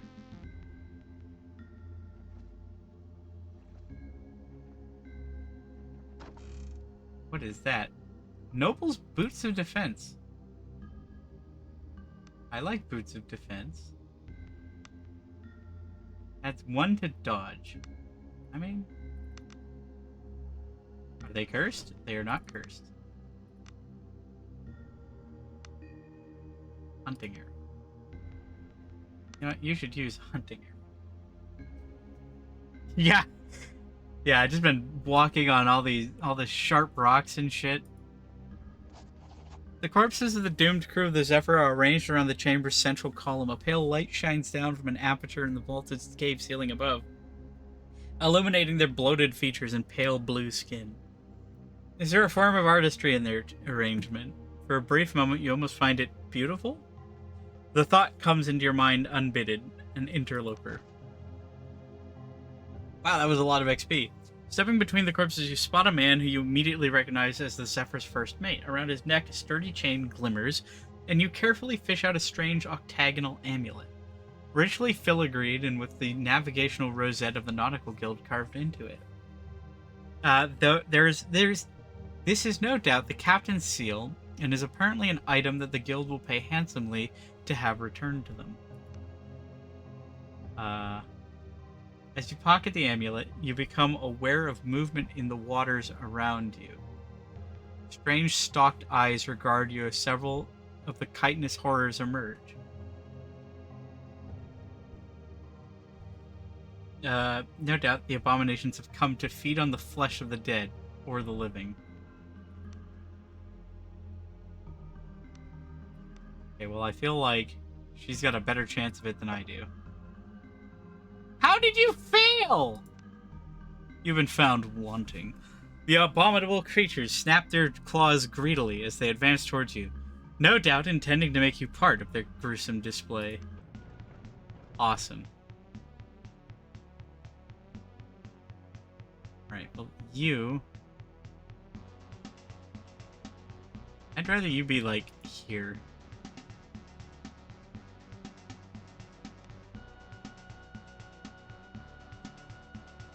Who's first? Grimmick?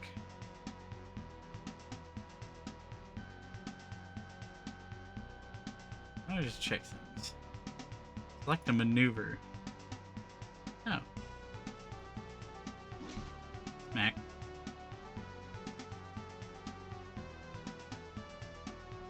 You know what? I'd probably be frustrated too if I was being attacked by giant lobster monsters.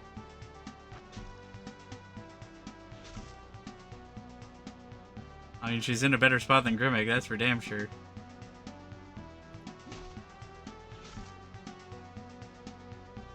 Out of ammo?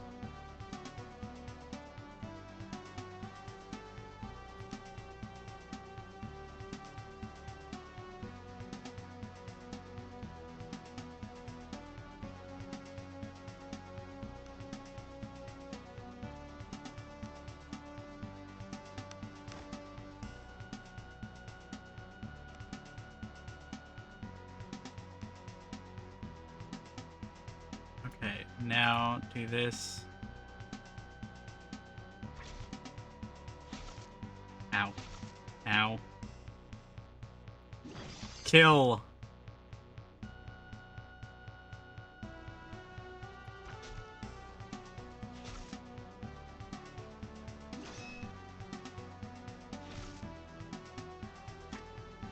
You miss.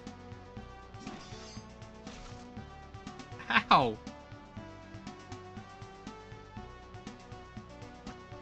Stop missing. What does second wind do? Targets user. Click anywhere to use this ability. Ah.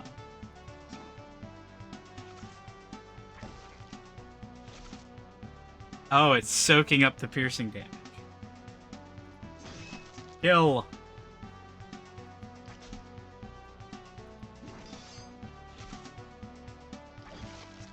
Yeah. Crabs defeated. Titan, dude.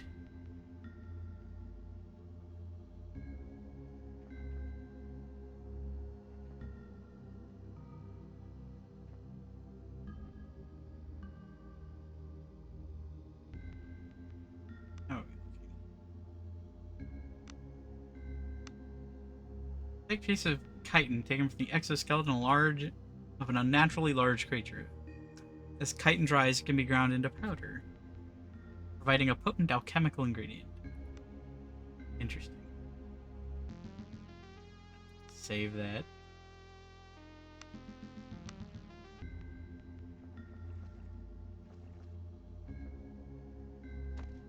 Like a glow man. Thievery 1 versus athletics.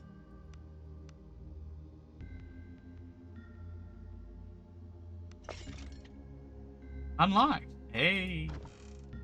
Ooh. Male quaff of crafting. Sure.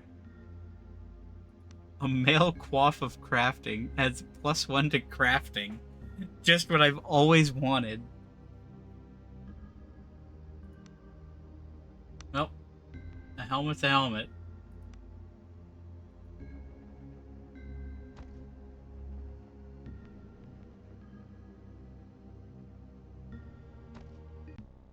Oh.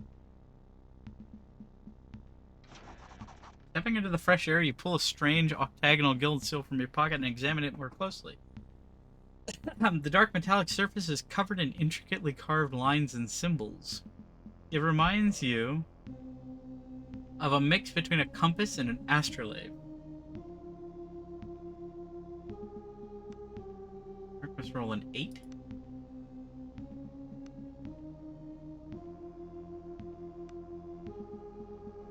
Roll dice. Success!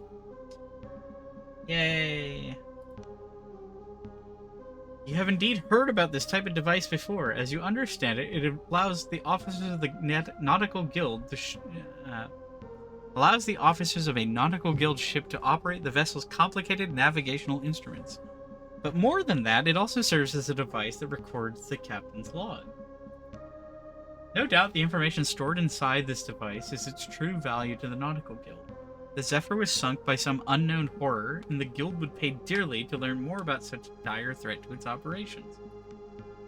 You feel the weight of the strange device in your hands. For a moment, you're back on the deck of the Zephyr. Monstrous tentacles rise above the ship like strange alien towers. Terrified screams fill the air. You shudder. You found his iPhone.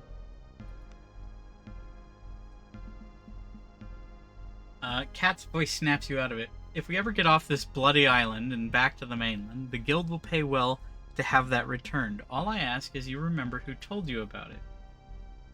Don't worry, we'll split the coin. You can keep the coin. All I want is to be done with the guild. Be free to wander as I like. Maybe wander up to my brother and stick a knife in his fat gut. Your brother? Aye, it was my older brother who sold me off to the guild. I was bloody 12. 20 years is what I owe them on account of that bastard. I've already wasted 10 years. Her voice breaks for a moment before steel creeps back into her otherwise soft features. Like I said, gutting the bastard will go a long way towards setting things right, and the amulet will help you somehow? Sure, I'm free enough for now, but the guild doesn't like to let their assets go. and they have a way of catching up with those who jump ship. Even someone as lowly as me, dangling a recovered captain's seal in front of them is exactly the kind of thing that might sway them. We'll see. Cat's eyes narrow slightly as she tries to get a read on you. Let's just get moving. We might have our work cut out. Just getting off this bloody island. The small farm is overgrown and derelict, and it appears to be abandoned. At one point, you muse, there must have been a quaint place. A good spot to raise a family, perhaps? Suddenly, as if summoned by your very thoughts, a faint but unmistakable sound of children's laughter is carried on the wind. The sound is oddly distorted with a strange echoing quality, and for some reason it chills you to your bones. The sound is interrupted by a woman's cry of pain, or perhaps sorrow.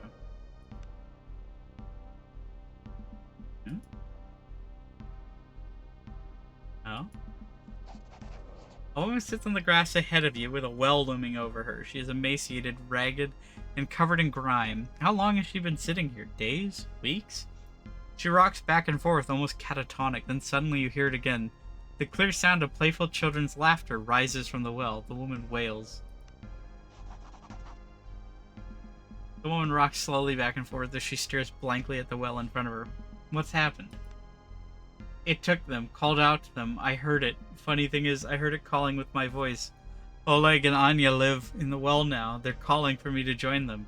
Can I help? It will never stop. It will multiply until it covers all the lands and all the seas, and when we are all dead and bones, the conqueror mold will dress our corpses in black mourning veils.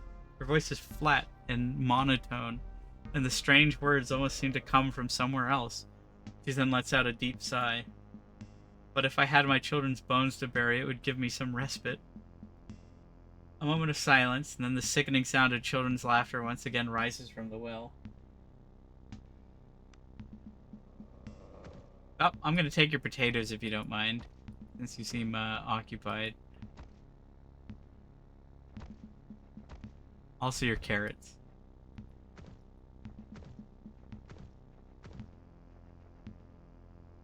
This woman's emaciated and we're just taking all of her food.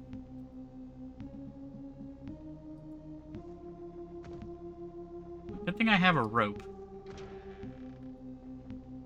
Keep an eye out for beds or inns to rest in while adventuring. Doing so is superior to sleeping in the wild.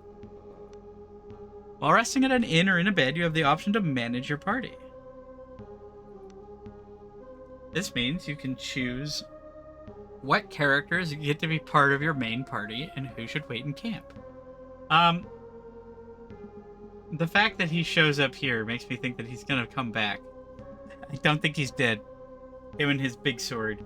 Also, look at this absolute glam queen over here. We've got to have them. Camp followers do not earn XP and never participate in combat. Oh. Camp followers will, for the most part, not engage in the narrative. Oh.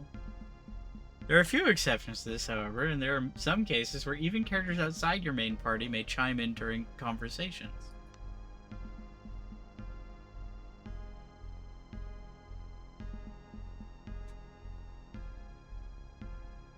Ooh, cauldron. What's this? Pumpkin. What's in the box? Instantly you realize it's your luggage from the Zephyr. It had been stowed too well to get to during your mutiny, but by some miracle, it made it to shore where it must have been salvaged. Better yet, the combination lock remains sound, meaning the content of the chest is likely still unmolested. Yay! Yay! My stuff! Hand axe. That's 2 to 5. That's 2 to 7. The crit is worse.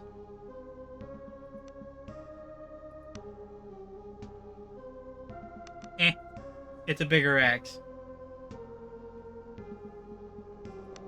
Ranger's outfit. I don't know if that makes any, like, tangible difference. You know what? You can have a longsword. Can I build a shield with this? I can.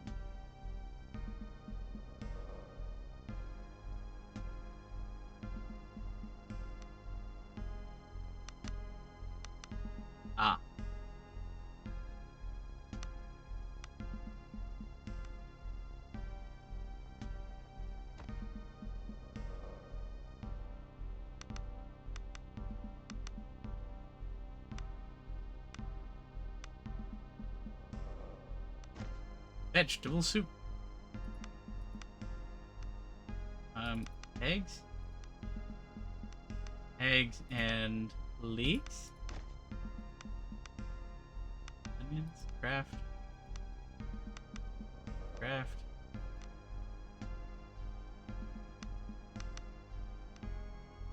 What do you mean eggs, leeks, and potatoes is not a valid recipe? I beg to differ. Farmer's omelet, that's what I'm talking about.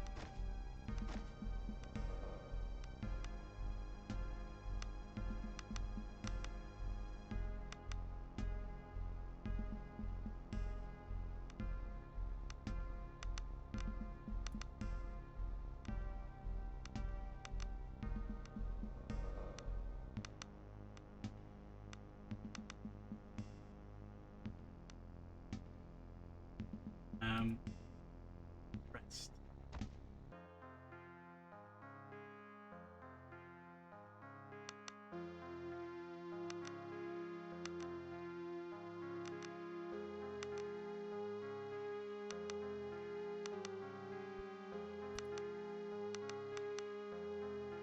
I'd hate to waste it.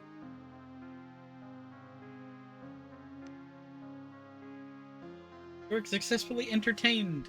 Cat fletched 1 arrow. Great.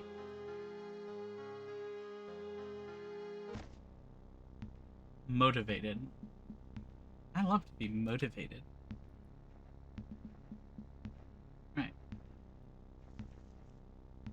That's a big pumpkin. Spawn. What do you mean that's not a pumpkin I can use?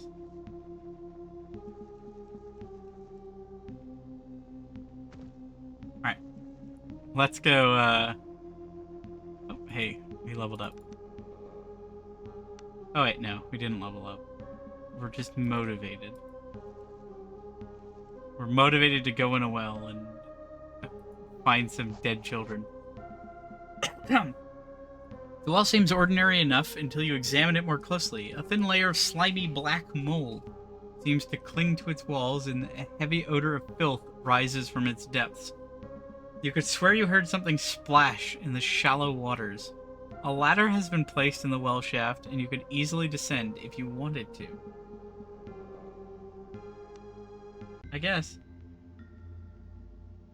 Ew. The Wiggler. As you descend deeper into the earthy cave, you realize that the black mold covers most of the walls. Even the air is thick with floating black specks. You better wear a mask. Here and there, the mold seems to form nodules. Your mind fills with images of the nodules bursting open in an obscene mockery of birth and black worm-like tendrils of mold spilling forth into the world. An irrational urge to touch the nodes begins to grow inside you. I am going to not touch the nodes.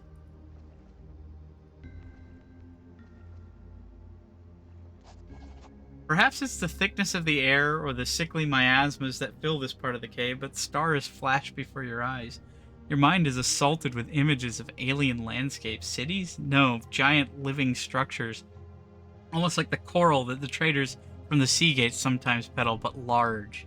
So large it almost touches the sky. Then you see it. The structures themselves writhe with obscene life. Innumerable black worm-like tendrils of black mold cover them. They beckon you. Give in to them. Let them take hold. In the sky above you, something massive shifts. Carry on. Oh God.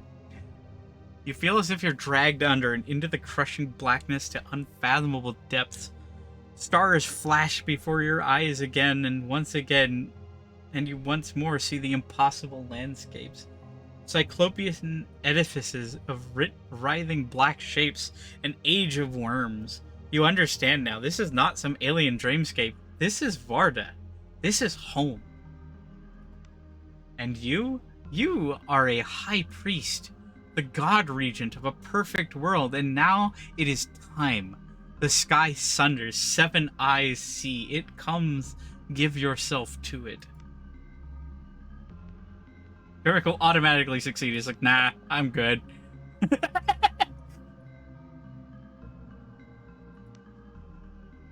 Gathering all your willpower, you wrest back control of your faculties and forge ahead. On the wall ahead of you spot it, a festering ganglion of black ichor with two small human skulls leering from it.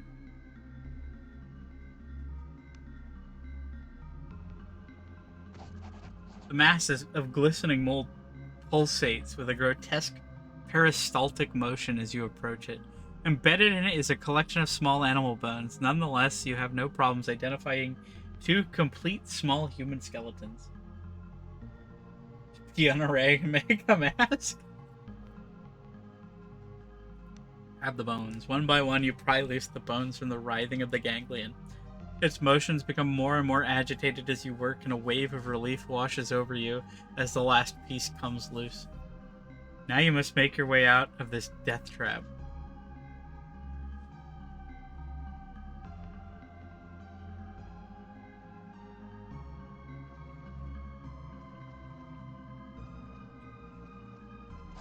Yeah. Two diminutive shapes materialize as if from the very walls themselves, bodies alive with writhing mold. Their blank, idiotic faces stare up at you with a grotesque imitation of life. Your blood runs cold as organs that should never shape human voices spill forth the sound of children laughing. A loud shriek escapes from the horrors, and in a maelstrom of writhing blackness, the two pathetic creatures reshape into a lean form that towers over you. They do not intend to let you leave. Poison well. Yeah. Do not drink from the black mold. Grimgrim's roll a 4. I think he can do that. But do I want to fight the mold creature? You know what? I feel like fighting the... Oh. Well, too late. Away! Feigning left and dashing right, you manage to slip past the mindless creature, and before they manage to regain their bearings, you have clambered up the ropes and escaped the well. As you flop over the rim of the well and onto the ground, a faint mother escapes from below. Here, have some bones. Have your children's bones. Marita looks up at you and blinks as if waking from a dream. Without a word, she gingerly takes the small bundle of bones in her arms as if it was a swaddled infant. She cradles it for a moment, then looks up at you with grateful eyes. She gently strokes your cheek once and then turns and wanders into the fog. You've set her free. You can't... Yeah, you know, throw it in a pot of soup with some meat and vegetables. You got a stew going. Falling to your knees, you retch violently. If it is from the Conqueror mold or the emotional moment, you can't quite tell. Definitely the Conqueror mold. Like, that was a lot of mold. That was some nasty stuff to be breathing. Kneeling in the grass, you notice a satchel lying where Martita was kneeling. You get a feeling it was left there for you. Slowly, you regain your composure and get to your feet. Shambling away from the well, you suddenly stiffen. Did you just hear something? A child's voice, perhaps? Or was it just the wind? Can I go back in there and fight it? I kind of want to see if I can. Let's save real quick. Well, seems ordinary enough. Blah, blah, blah. Yeah. Instantly. Deploy your party. You go back here. You go over here. Yeah. Kill.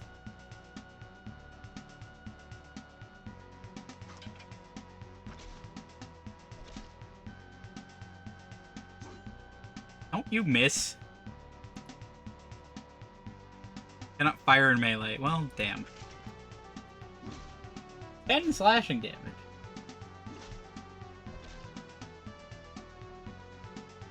I would be out if you summoned me to the spore pit. Yeah!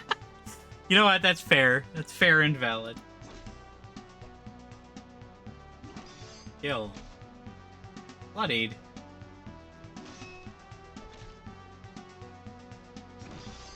Kill.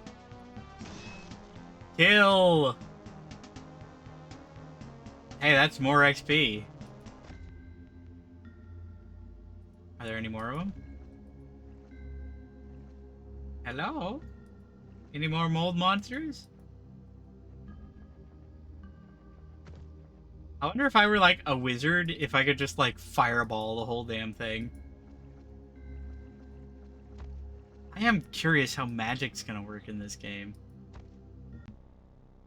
I'm looking forward to finding a mage.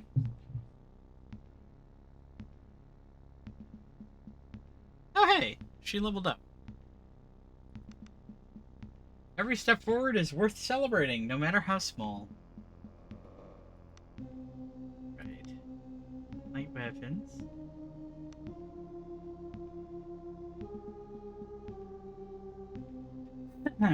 Let's see.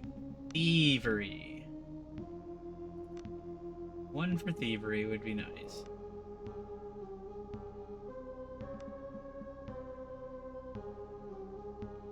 I don't know if she'll stick around. I hope she does, because it would be nice to have a rogue.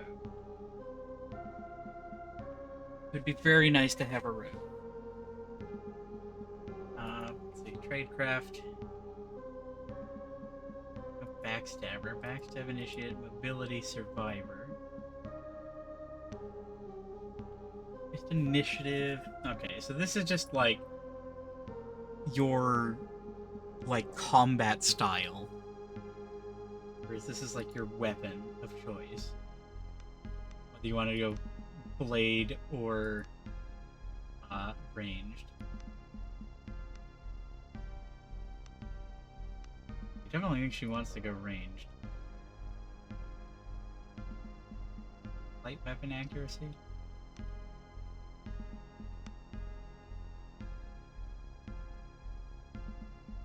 Six ranks. Hide in combat. That would be nice. Because then she could hide and, like, sneak attack.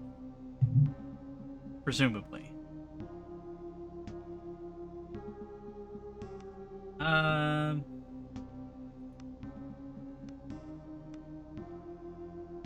like, have a snack. Yeah.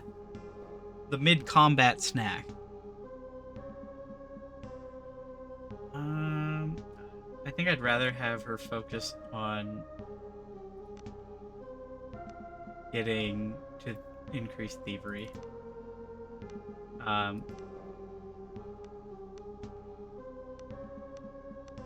That way she can do cool things like open chests that Grimmick would just have to smash open. I don't know why Tab does this. Press Tab to exit or escape to clear console. Oh. Why would you put the... Why would you put this on Tab? Like, why would you put a cheat menu on Tab? It seems like a weird place for it.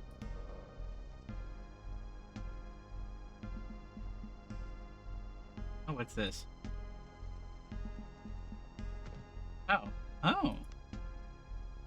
Cure disease? Martita's cookbook? A cookbook, you say?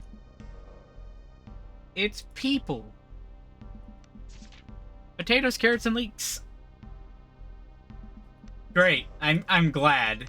I'm glad that I got a cookbook for the recipes I already discovered.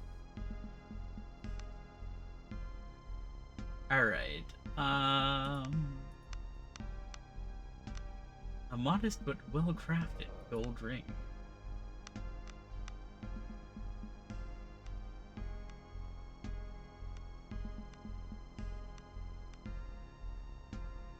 Passive bonus. Oh.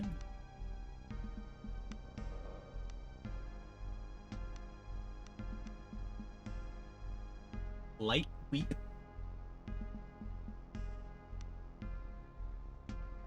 Let us away.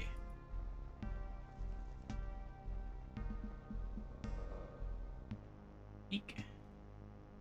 What are you? Sorrow Eater. Boy, all these cool alchemy ingredients would probably be way cooler if we had a some kind of wizard.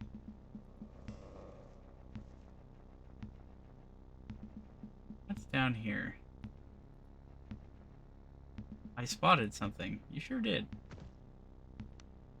Short sword, short sword. I don't think I need short swords. Oh. Oh. Oh, this is back where we started.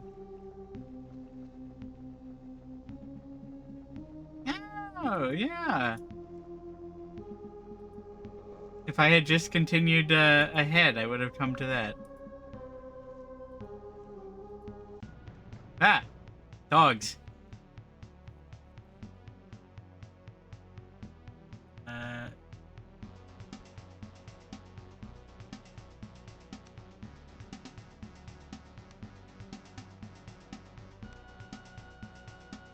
Yeah, Grimmick, you can go ahead and take your second wind. Can't really charge ahead.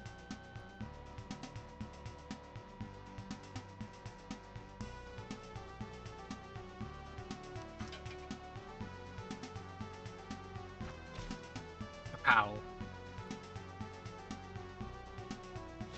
Charge! Ow.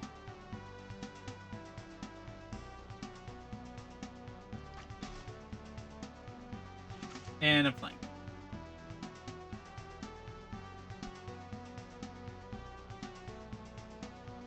Well, I can at least kill one of them.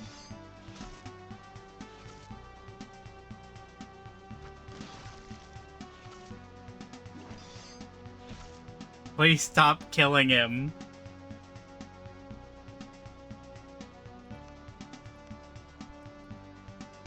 Out of ammo, of course. Inventory.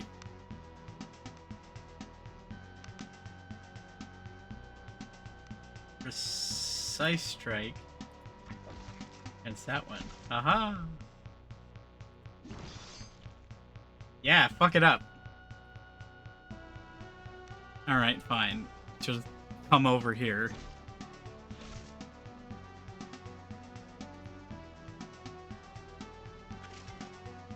Hiya!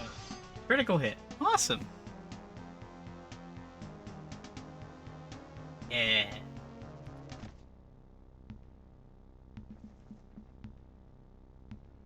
Poor Grimmick. It just keeps getting beaten up. Emerging from the rocky shores, you survey the dreary interiors of Idra. Rolling hills and moors cover much of the surrounding areas, and tall, jagged mountains rise towards the north. East of you, a lighthouse can be seen, its faint light flickering against the gloom. Beyond that lies a bay, and from its far shore the wind carries the foul stench of burning corpses.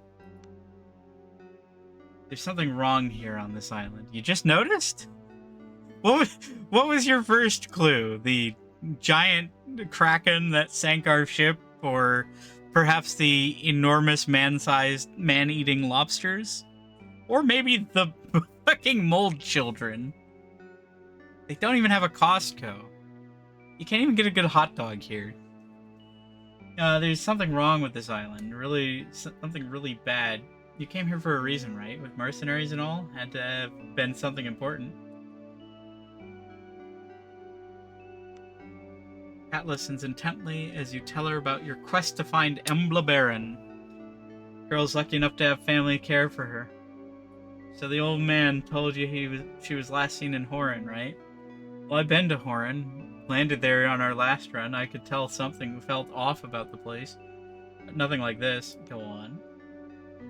Here's how I see it. Horan isn't far, just a day's march to the east of the bay, around the bay. However, I think we need to be all clever-like about this. Make sure we rearm and maybe even try to pick up a few allies. If we rush in and end up dead, we're not doing this Embla any good. Is what I'm trying to say. So we should explore around a bit, right? Gather a bit of intelligence and whatnot. Yeah, you know what? That sounds like a good idea. Yeah, this game's really, really neat so far. It's got a kind of like Lovecraftian vibe going on, which is really, really cool. It's a neat twist on these text fantasy kind of games. I have to sneeze. One moment.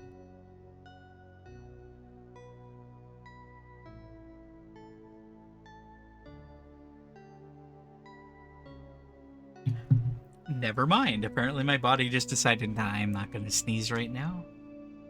Sneezing's for chumps. I agreed! You know, the real Grimmick? The Grimmick that I play in D&D, he would be like, I'd prefer if you leave the strategy to me. But I don't know how NPCs react to that kind of shit, so I'm just gonna go like, I agree. Yeah, just like that. See over there? Lighthouse is still lit, so it's bound to be manned. If we make our way there, we might find out more about what's going on. Might even scrounge up a hot meal. What are you talking about? I made omelets. I mean, yeah, they're a day old at this point, but... Might even scrounge up a hot meal. Let's get a move on. Any other suggestions? I suppose any other survivors and wreckage from the Zephyr would be washed up on shore northwest of where we landed, right? Might be worth a look-see. Let's head out then. As you set out across the blasted landscape, you have a growing feeling that whatever horrific fate has befallen this region is somehow inexorably tied to your quest. Something dark and vast is slowly spreading throughout the Outer Isles, tentacles grasping greedily as if searching for something. Great adventures may lie ahead, but so does great terror. Of that, you are absolutely certain. Oh shit, it's Ultima. With that, I am going to take a quick break so I can make coffee. I will be right back.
We're back. Sorry about the wait.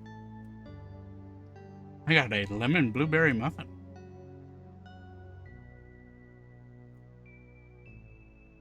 I probably shouldn't have left without resting. Oh well.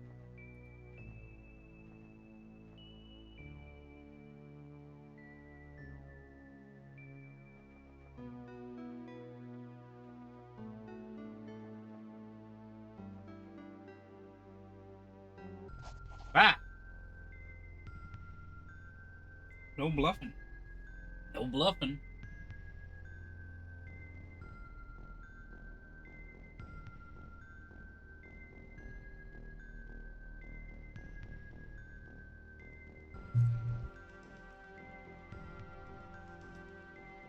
You see a figure thrashing violently at something obscured by the low fog. Whatever this person is doing is producing loud, crunching, wet squelches and a stream of curses. You see the scene for what it is. Roland soaking through and... hey, he's alive! Soaked through and spattered with ichor, is laying waste to a number of grotesque-looking creatures with a piece of driftwood. He snarls like a wounded beast and his eyes are black with rage. As the last of the horrid beasts fall, twitching back into the shallows, Roland snaps his gaze to you, dead eyes, staring at some distant point in the horizon behind you. Eventually the tension drains from his muscles and he lowers his makeshift weapon. Thought I was carrion, they did. I nearly was.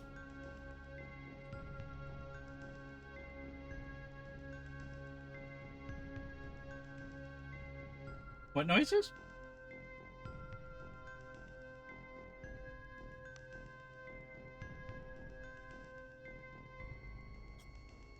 The crunching and squelching? I think that's the thing that he's... I think that's the things that he's beating with a big stick. This game does have very colorful language. Sometimes you just get really into it, yeah. Seems I got a few lives left in me for all they're worth. Roland sighs deeply and slumps down onto a nearby rock. You tried to save me, you bloody idiot. The mission needs you. Ha! Spoken like a true mercenary. There might be hope for one of us after all. What do you mean? Roland looks out across the uncaring sea. Not many get to be my age in our line of work. The things that I've seen, that I've done, memories like that prey on you. Like bloody wolves circling a camp with fire dying out. Second you let your guard down, they pounce. Your time isn't over yet, old man. As you say, but heed this. If you want to survive, you need to drop the bloody heroics. This business makes your hands dirty and nothing gets them clean again. Trust me on that. Man, I just went down and, like, beat up some mold children. I know what you mean. Speaking of which, I suppose I still work for you. Should we get going? Yeah. God, he's about to die. Roland nods solemnly, brushes a sticky glob of ichor off his arm, and trudges over to you. His lips part as if to speak, but he hesitates. Let's just go. There are men in the fog. I thought I heard them earlier. I'm certain they're not from the Zephyr, and I'd wage they're less than friendly. I don't care if you're itching for a fight or not, but either way, we should tread carefully. Oh. Straining to see through the dense fog, you finally spot them, a group of men prowling the shoreline like carrion eaters, looking for dead flesh. They are unkempt and dressed in rags with bare torsos and broad shoulders adorned by a strange mixture of sailors' tattoos and crude symbols. They carry an assortment of cruel-looking rusted tools turned into weapons. Gibbering chatter, laughter, and whimpering drifts across the fog in a steady stream. Whoever these men are, their minds are long gone. You sit still until a group of them passes you by. Perhaps you might be able to slip past them? Why would you call out to them? Seems like a great way to get killed. I'm just gonna leave quietly. I'm gonna leave quietly and pretend I did not see them. I do not see it.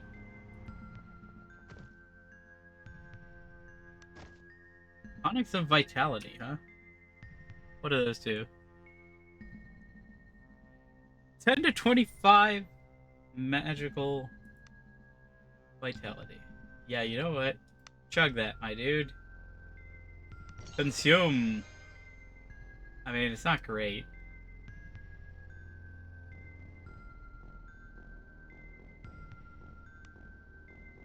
Oh, you know what?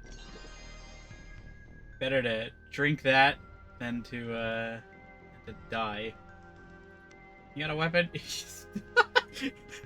I like how he was using a big stick, but he still apparently has his giant sword. So he's just using the big stick for fun.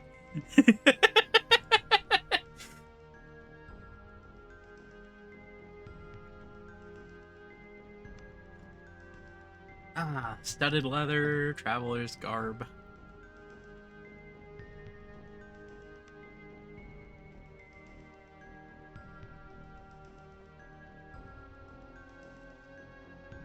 Oh. There they are.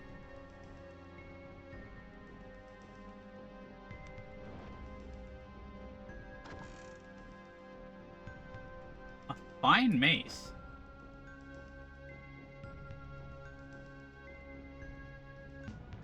Ah!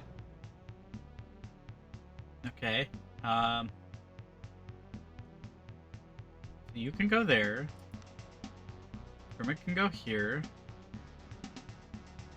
So you can stay here. She has no arrows. Crap.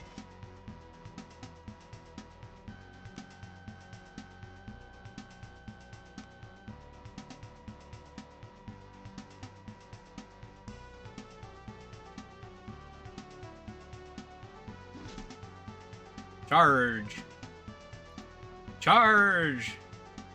Alerted, alerted, no shit.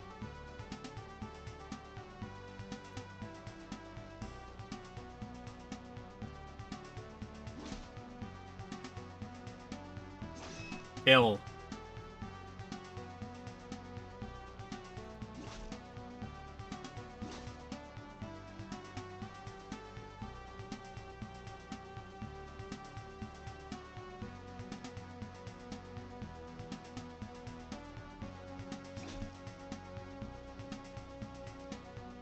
What's that against her? She seems fine. Injured head.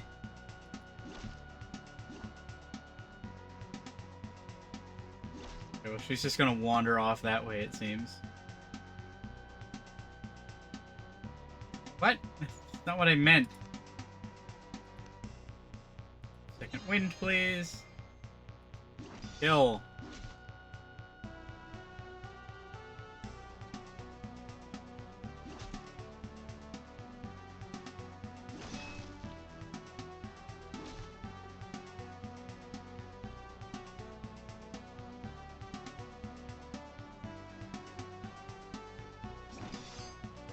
Critical hit.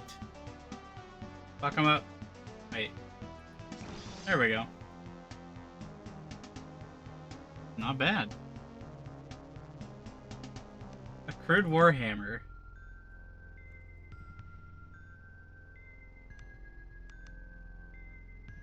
Damn! Plus 10 vitality? I want some of that. Tough as nails. I feel like that'd be pretty good.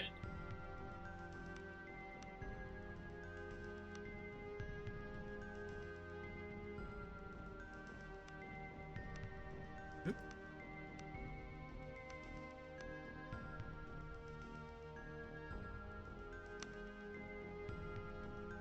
Recharges cause 1 to 3 additional blunt damage.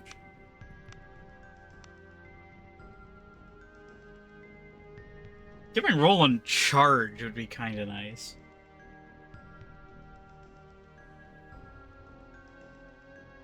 I mean, Grimmick already has it, but...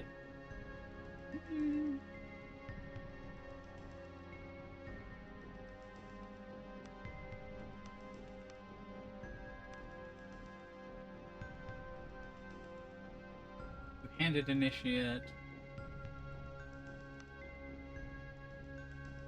Weapon damage. Leave. Killing an opponent using a heavy melee weapon restores 1 attack. Ooh.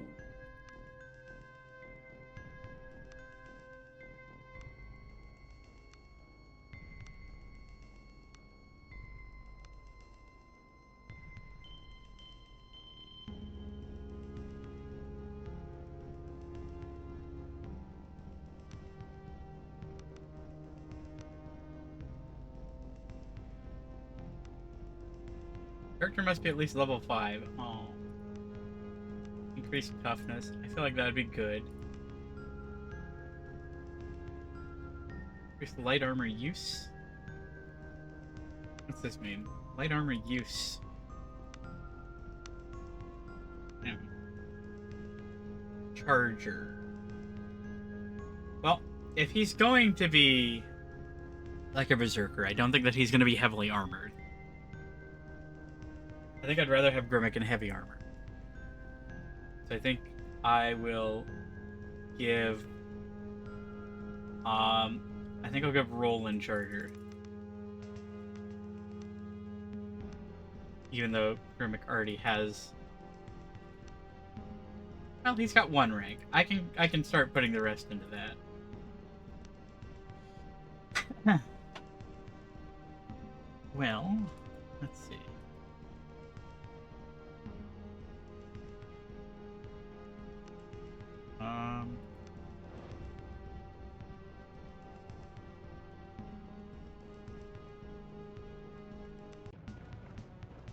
That's a lot of them.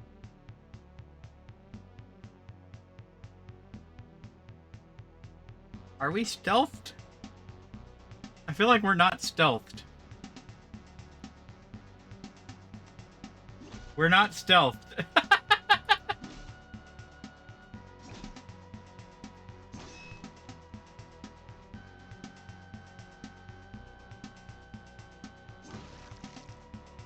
Ow! Ow!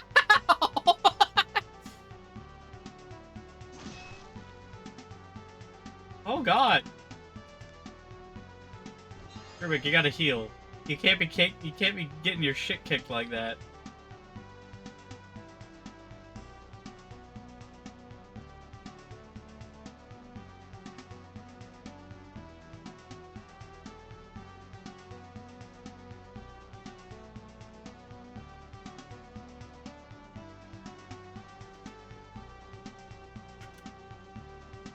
You defend.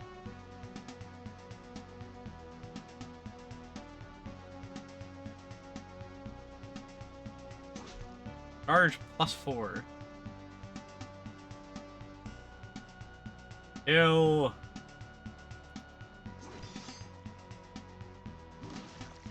Oh, that was all of her health. Oh, that's bad.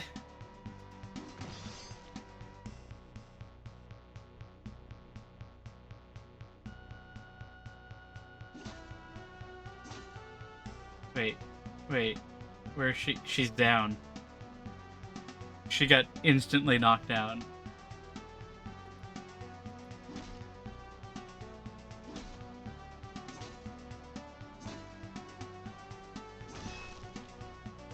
Is she gonna be okay?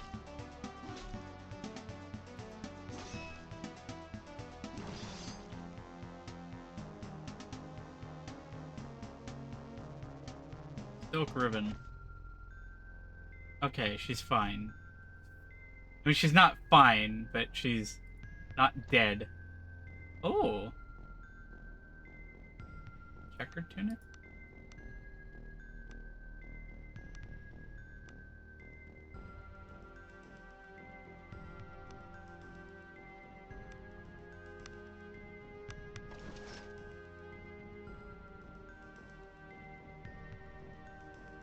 Mace. Accuracy +1.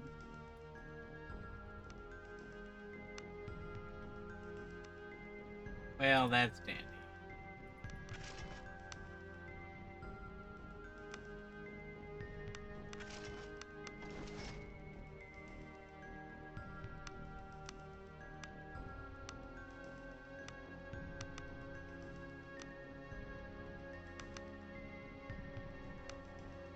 Commonly used for braiding hair.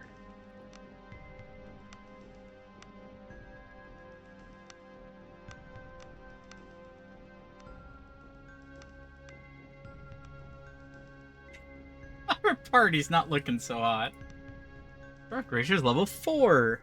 +5 vitality. You can feel yourself growing stronger with each trial you face. Each adventure leaves you just a little faster, a little braver. What more are you capable of?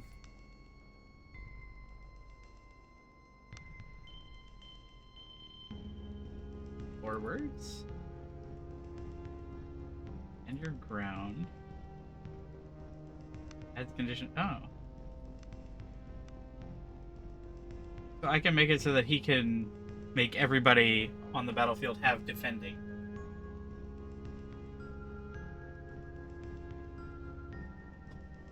That's actually kind of nice.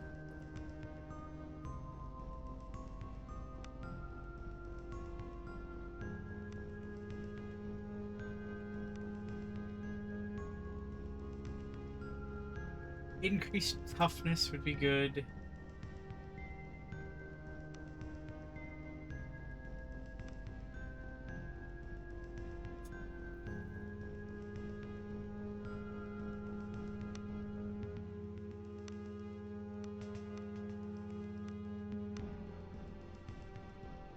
Take that.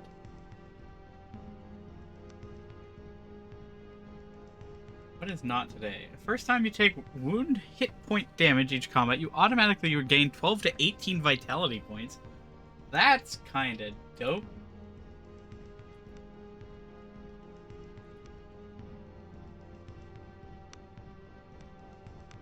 Vitality describes the amount of damage you can take before becoming seriously wounded.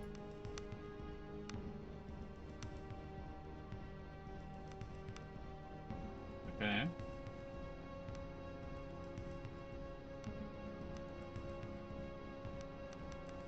Kinda wish I hadn't taken that.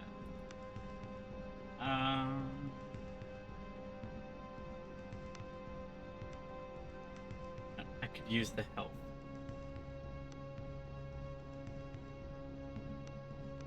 Not looking so good. Injured arm. -1 strength. Great. Thief and sailor.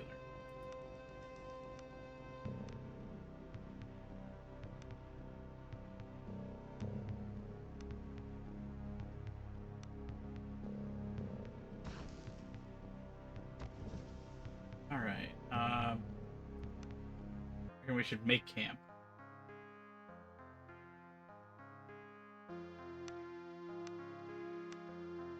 D6 plus 2 plus 1. Oh, Roland's actually really good at survival.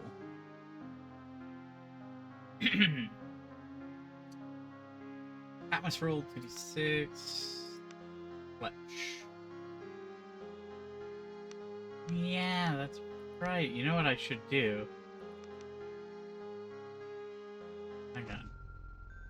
What I should do is actually give this to her. Because she would get the bonus to crafting for fletching. Because she needs arrows. She needs arrows so bad. Alright, 7. Alright. 2d6 plus 3. Gurmik can entertain.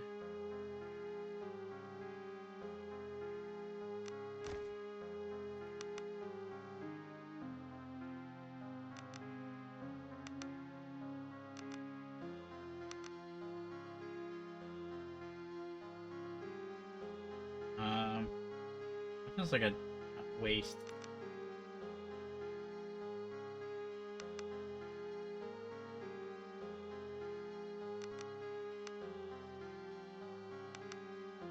Oh, I had plenty of potatoes. All right, begin rest.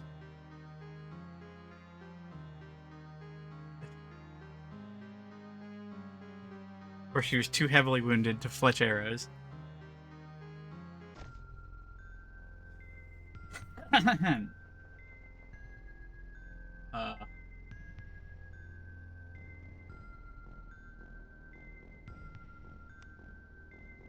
Hide.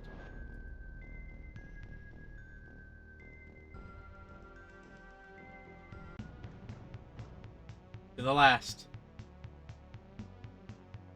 Begin combat. Kick his ass.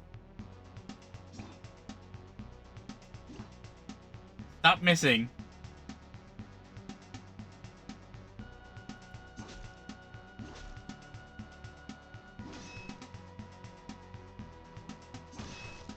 fucking killed his ass.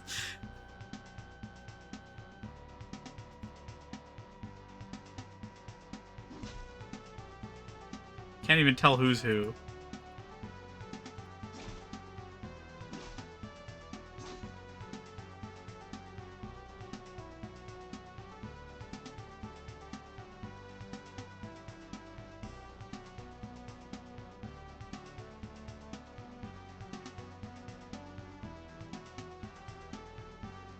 What is happening? Who's going? Krimic.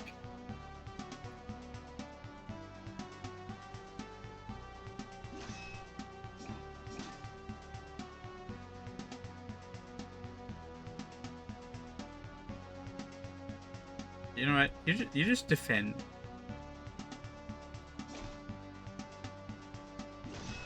Kill.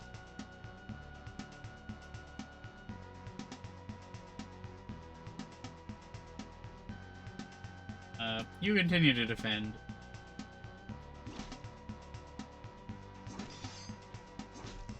Ow.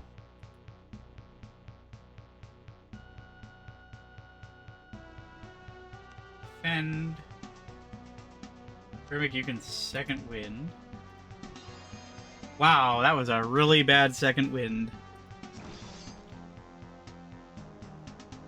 A lot of XP, though. A fork.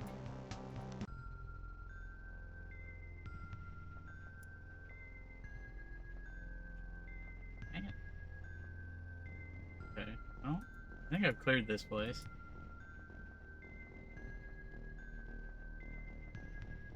Yep. That's cleared.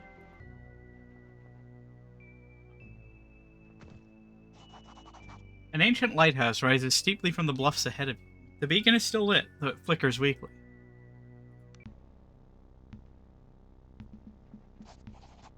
Verses. Sinewy, armored woman with a shield slung on her back and a broadsword at her side stands by a small campfire. She's grunting and cursing under her breath as she clumsily tries to bind a wound on her arm. Dried blood and mud cakes her face, and armor as she looks haggard. She freezes as she sees you emerge from the fog. A suspicious frown falls over her face. Let me help you. No need. Bless you for offering, but I can manage. I would kill for some water, though. Offer her a drink from your water skin. Thank you. Name's Karilla. Used to call myself captain of our little mercenary company. Some rich trader from Adler's paid us well to come here and look for the Fury. Things went to shit quickly. I've been losing my crew one by one. Nihilus and Peter got their coins yesterday, torn to pieces by those fucking hounds. It's just me now. What's the Fury? What? Never heard of Santa Fury? She was an Umbarian treasure ship, they say. Disappeared around 40 cycles ago. And then it said she was laden heavy when she went. People have been looking for her ever since. Me, I never put any stock in the legend Sailor's Tale, but then this rich fop from Adler's up and offered to pay me and my company to go here and look for it. Go on. Well, easy money, we thought. Idris is not huge, according to the trader. Rumor had it she lay on a dry land near the lighthouse. There's only one lighthouse on Idris Sea, so sounded easy enough. No reason to expect any bloodshed either. Idris used to be nice and peaceful. Our steel was mostly in case we did find it and needed to guard any treasure. Needless to say, that's not how it went. Didn't find anything? Not a scrap. We searched every inch of this island, and let me tell you, the Santa Fury is not here. It bloody can't be. A fucking ship on dry land and near the lighthouse nonetheless? It does not exist. Mind if I give it a go? I would hate to see you spill your guts on this bloody island looking for some ghost ship. Then again, you might have better luck than me and my... Just be careful. Idra's not peaceful anymore, and I suspect there's more things out in the mist, far worse than the hounds. What happened here? Honestly, I don't know where to start. There were lights in the sky, flashes and orbs. Some over Horan and others over the island's interior. Minor quakes even, and things went real bad. People lost their minds and animals started changing. What terrifies me is I can't even tell you how long that was ago. Days? Weeks? I just need to get away from here, off this fucking rock. What will you do now? I'll try to make my way east, around the bay. Maybe there are some larger groups of survivors there, and perhaps even someone with a way of getting away from here. Good luck. And if you ever find that bloody treasure, buy me a drink next time we run into each other. Interesting. Interesting. Corilla packs up her gear and begins to carefully make her way through the mist until she is gone.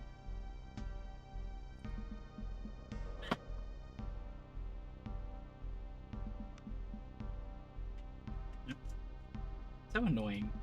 Hey, we finally found a lantern.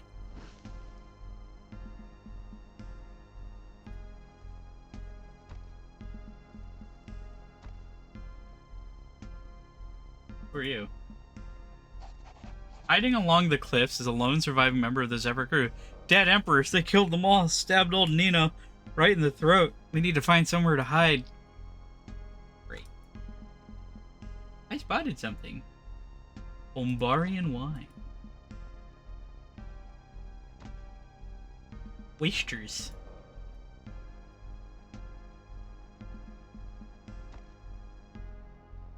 Thieves' tools? That's good.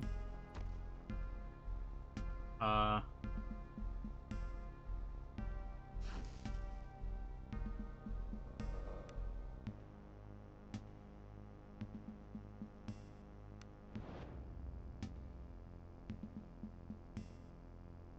it's crabs.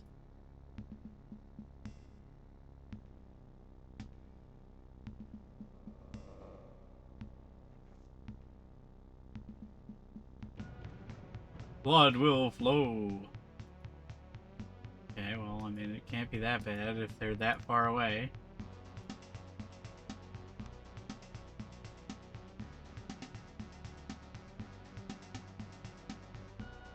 Crab. Sure is.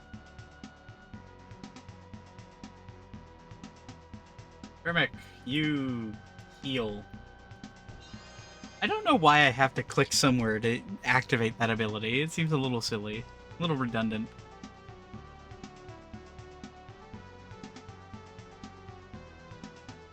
You can stay here until the others are ahead.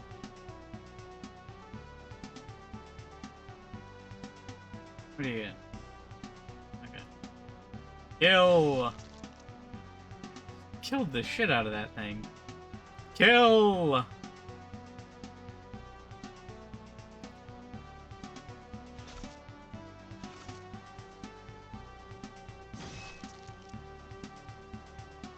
Okay, well, crabs aren't really an issue for Roland over here.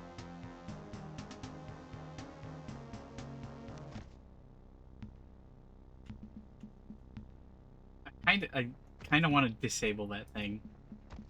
A bridge ahead is broken. Perhaps you can jump the gap.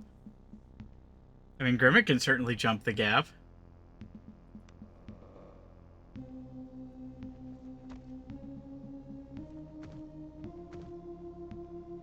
Let's take a look at what they were guarding, though. Oh, there's a cave, too.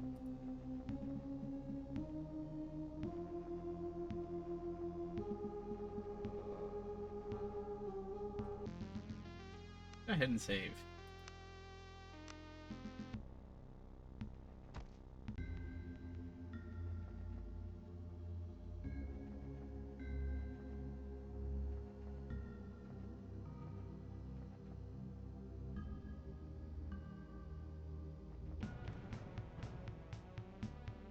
Those are bigger crabs.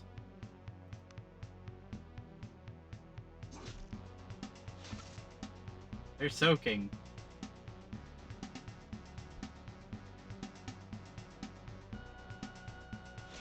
Why would you do that? Well, that's not great.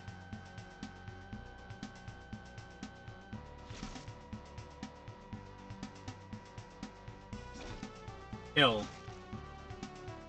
Oh, God.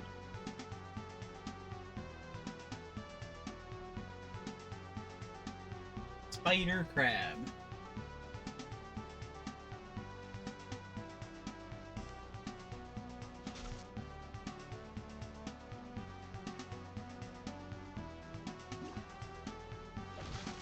Well, there goes Roland.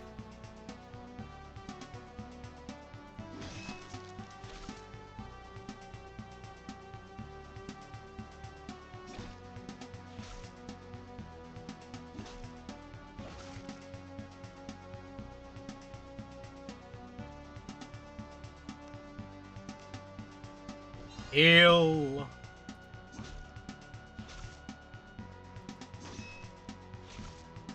Why won't you die?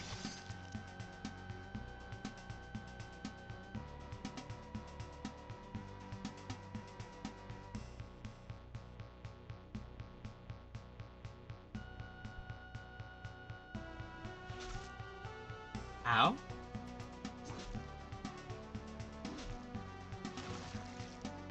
Kill.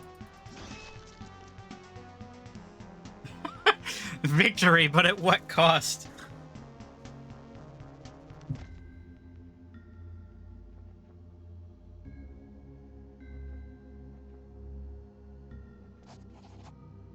Sprawled on the ground ahead of you lies the mangled body of a man. Stacked high against the walls behind the poor fellow are crates of goods. And you have a feeling you've stumbled upon a smuggler's hideout. One that has seen fairly recent use.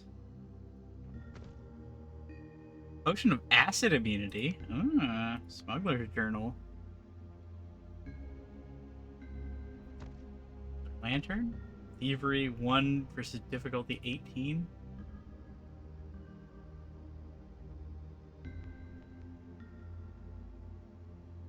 Pick or force the lock until its HP reaches 0. Failure. Great.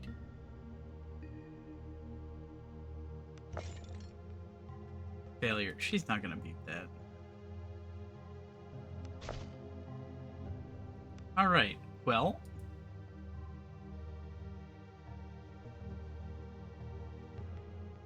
Can't make camp on this map. Unfortunate. We came in here for nothing, because that has an 18 thievery. Wait. I can go crawling around in the water. Anything over here?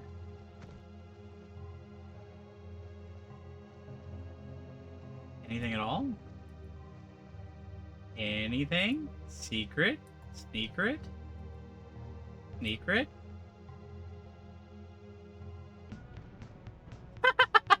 We're gonna die. We're dead.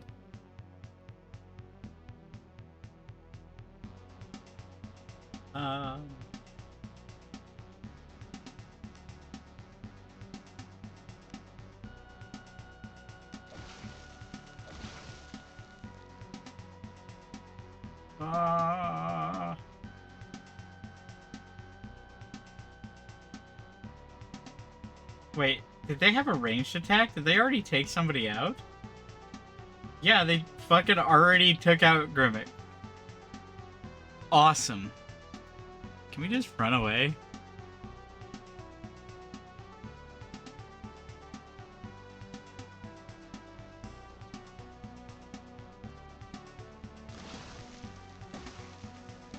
Ah, that's why there is a that's why there's potions of acid immunity.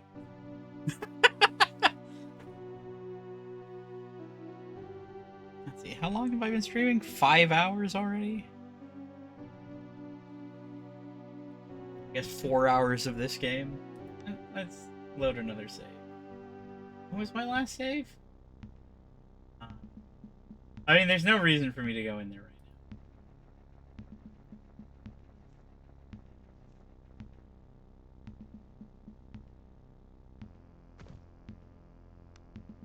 now. Grimmick, leap.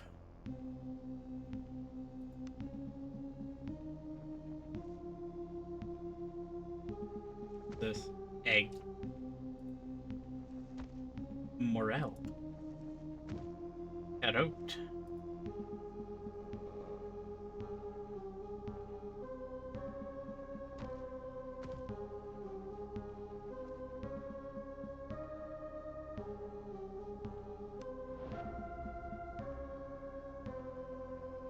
Oh god, that's a lot of them. You? Get the hell away.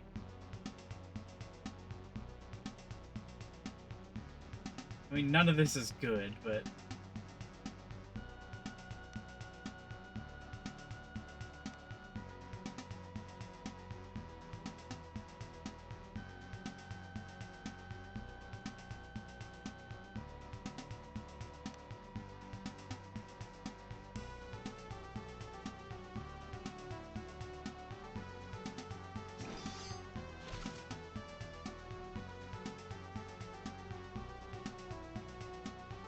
you can just stay defending.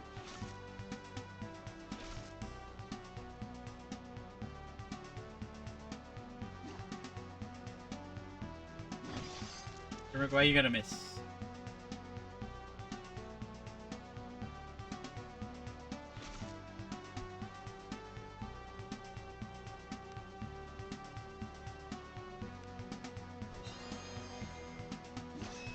Kill. Whatever. Backstab.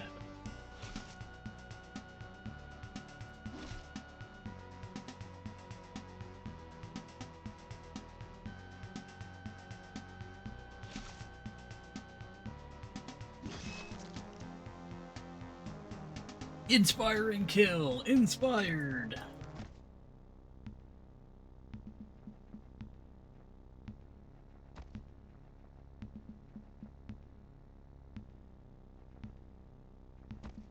Leaks. A fresh grave with a simple marker made of sticks. No name can be found. Oh.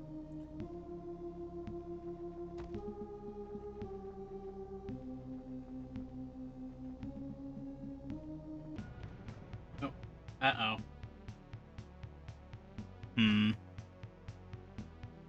This seems fine. I really wish I had arrows.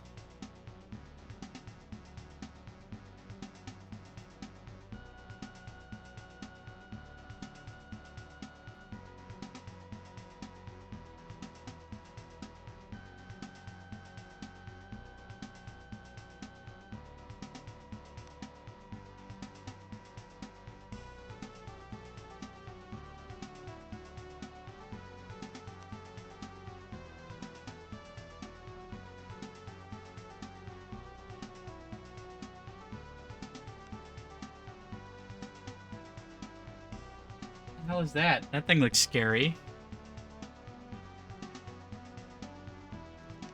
You just keep defending.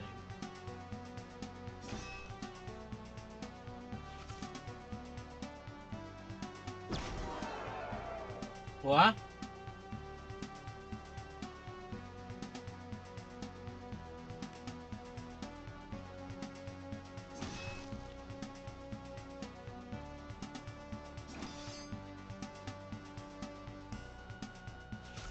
Yeah.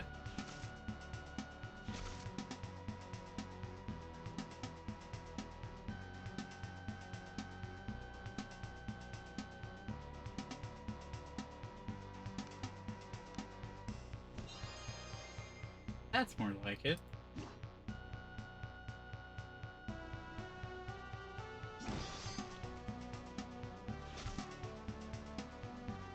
Alright, so now we don't have to worry about being flanked.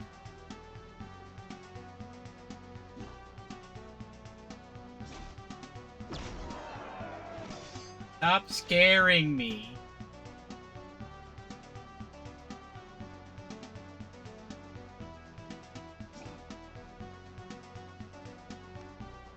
Second wind.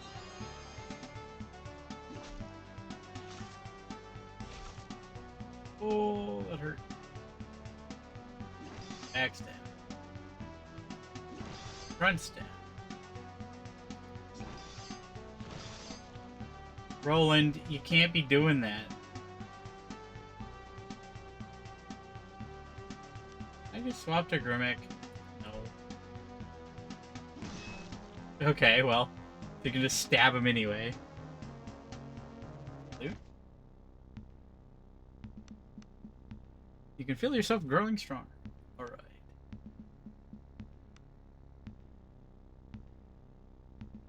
Hidden deployment. Ooh, that'd be nice.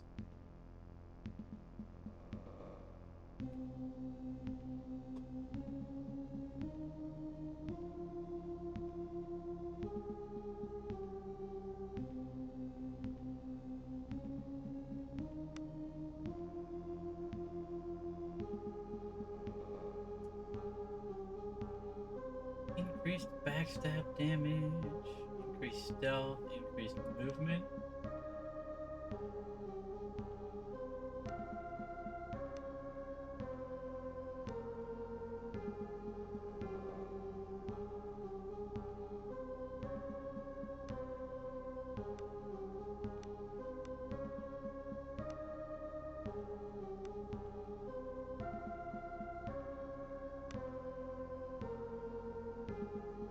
in combat would be nice. Increased backstab. If nothing else, making it so that she can actually like do decent backstab damage would be really nice. Evasive. What's this? Disengaging from melee does not cause your turn to end.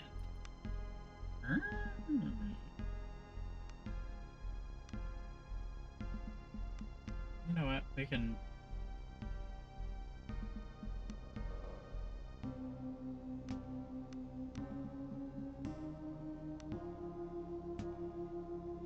What do we got?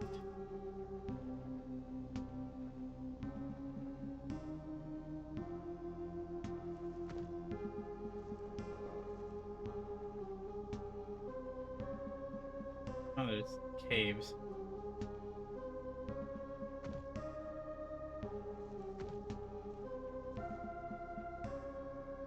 Oh, I think I found the lighthouse.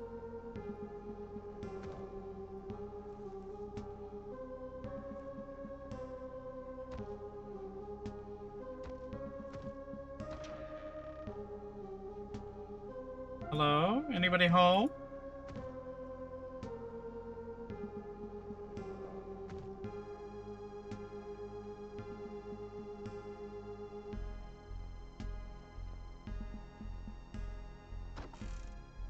Traveler's garb, lantern.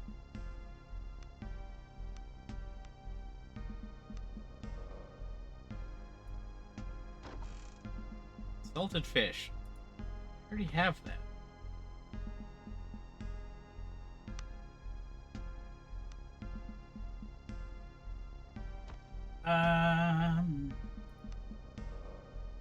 Thievery 5 versus difficulty 10.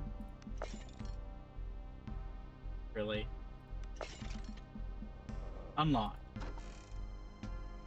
Loot. Archon's Eye. Archon's Eye.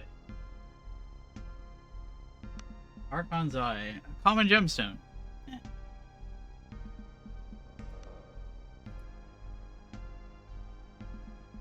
We can sleep, which is nice. Before I do that, let's see. What was Kaspar's journal? Read. Arrived today and was met by the man who is to be my overseer, Matthias. He seemed nice enough, albeit eccentric. Is this to be my fate as well? Woe to me that my wretched life and poor choices has landed me here, Caspar of Laurel, on this barren rock as the keeper of lights. Saw lights on the shore near the cave entrance. Smugglers, Matthias says.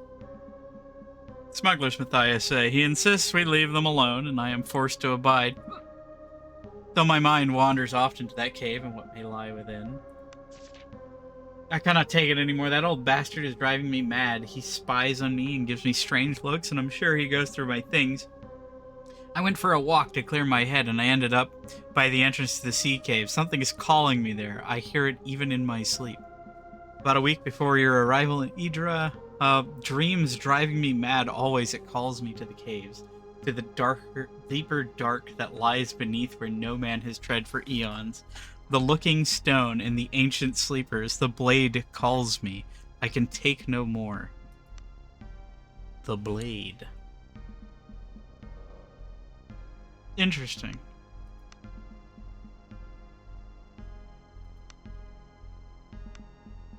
It'll be very nice when we get to town and I can sell some of this stuff. Mug. Oh.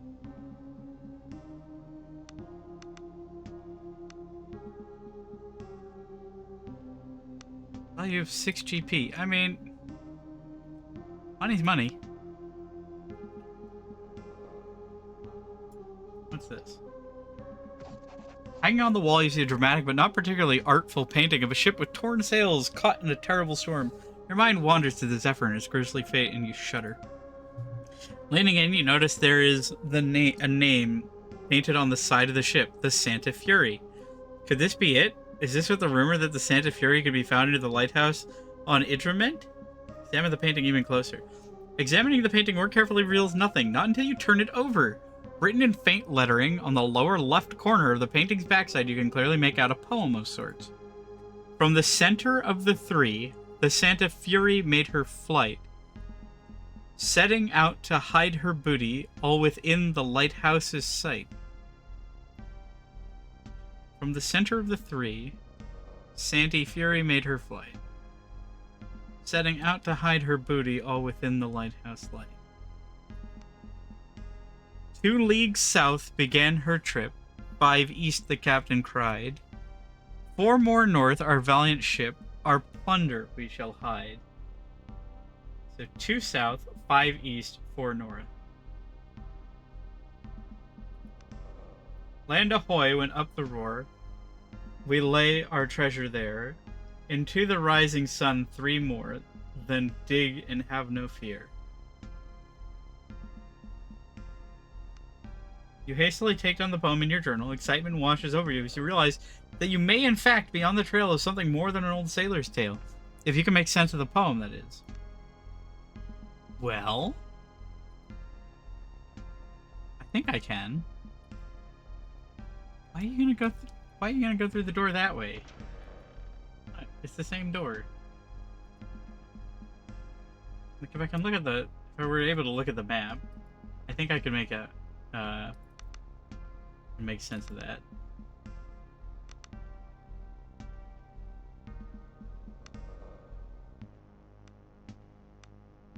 This is not a valid recipe. This is not a valid recipe. Beef stew. Mushroom soup.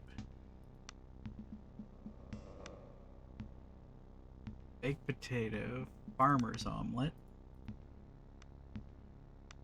Man, I need onions. Wait, I have onions.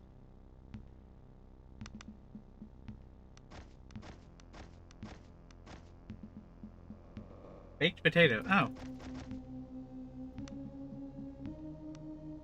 Neat. Okay, I think I'm gonna rest, and that'll probably be where I'm gonna call it for tonight. Baked potato. Food value 3. I mean, it's technically better.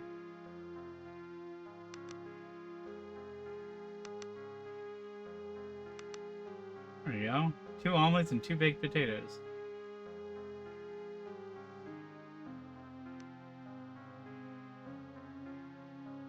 Clutch 2 arrows. Awesome. 2 whole arrows. It's 8 hours recovering fully. Motivated. Alright. Go ahead and overwrite that. Let me check something.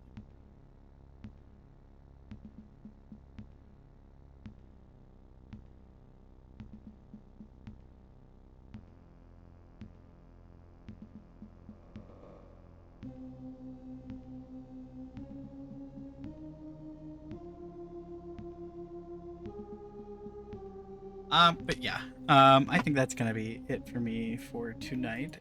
Thank you everybody for coming out. Sorry we had so much. Sorry for those who came out for Lands of Lore.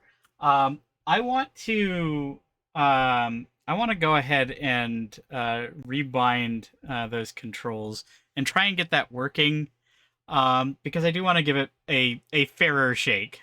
I feel like I gave up on it a little too quickly, but I'll definitely be probably trying that again tomorrow.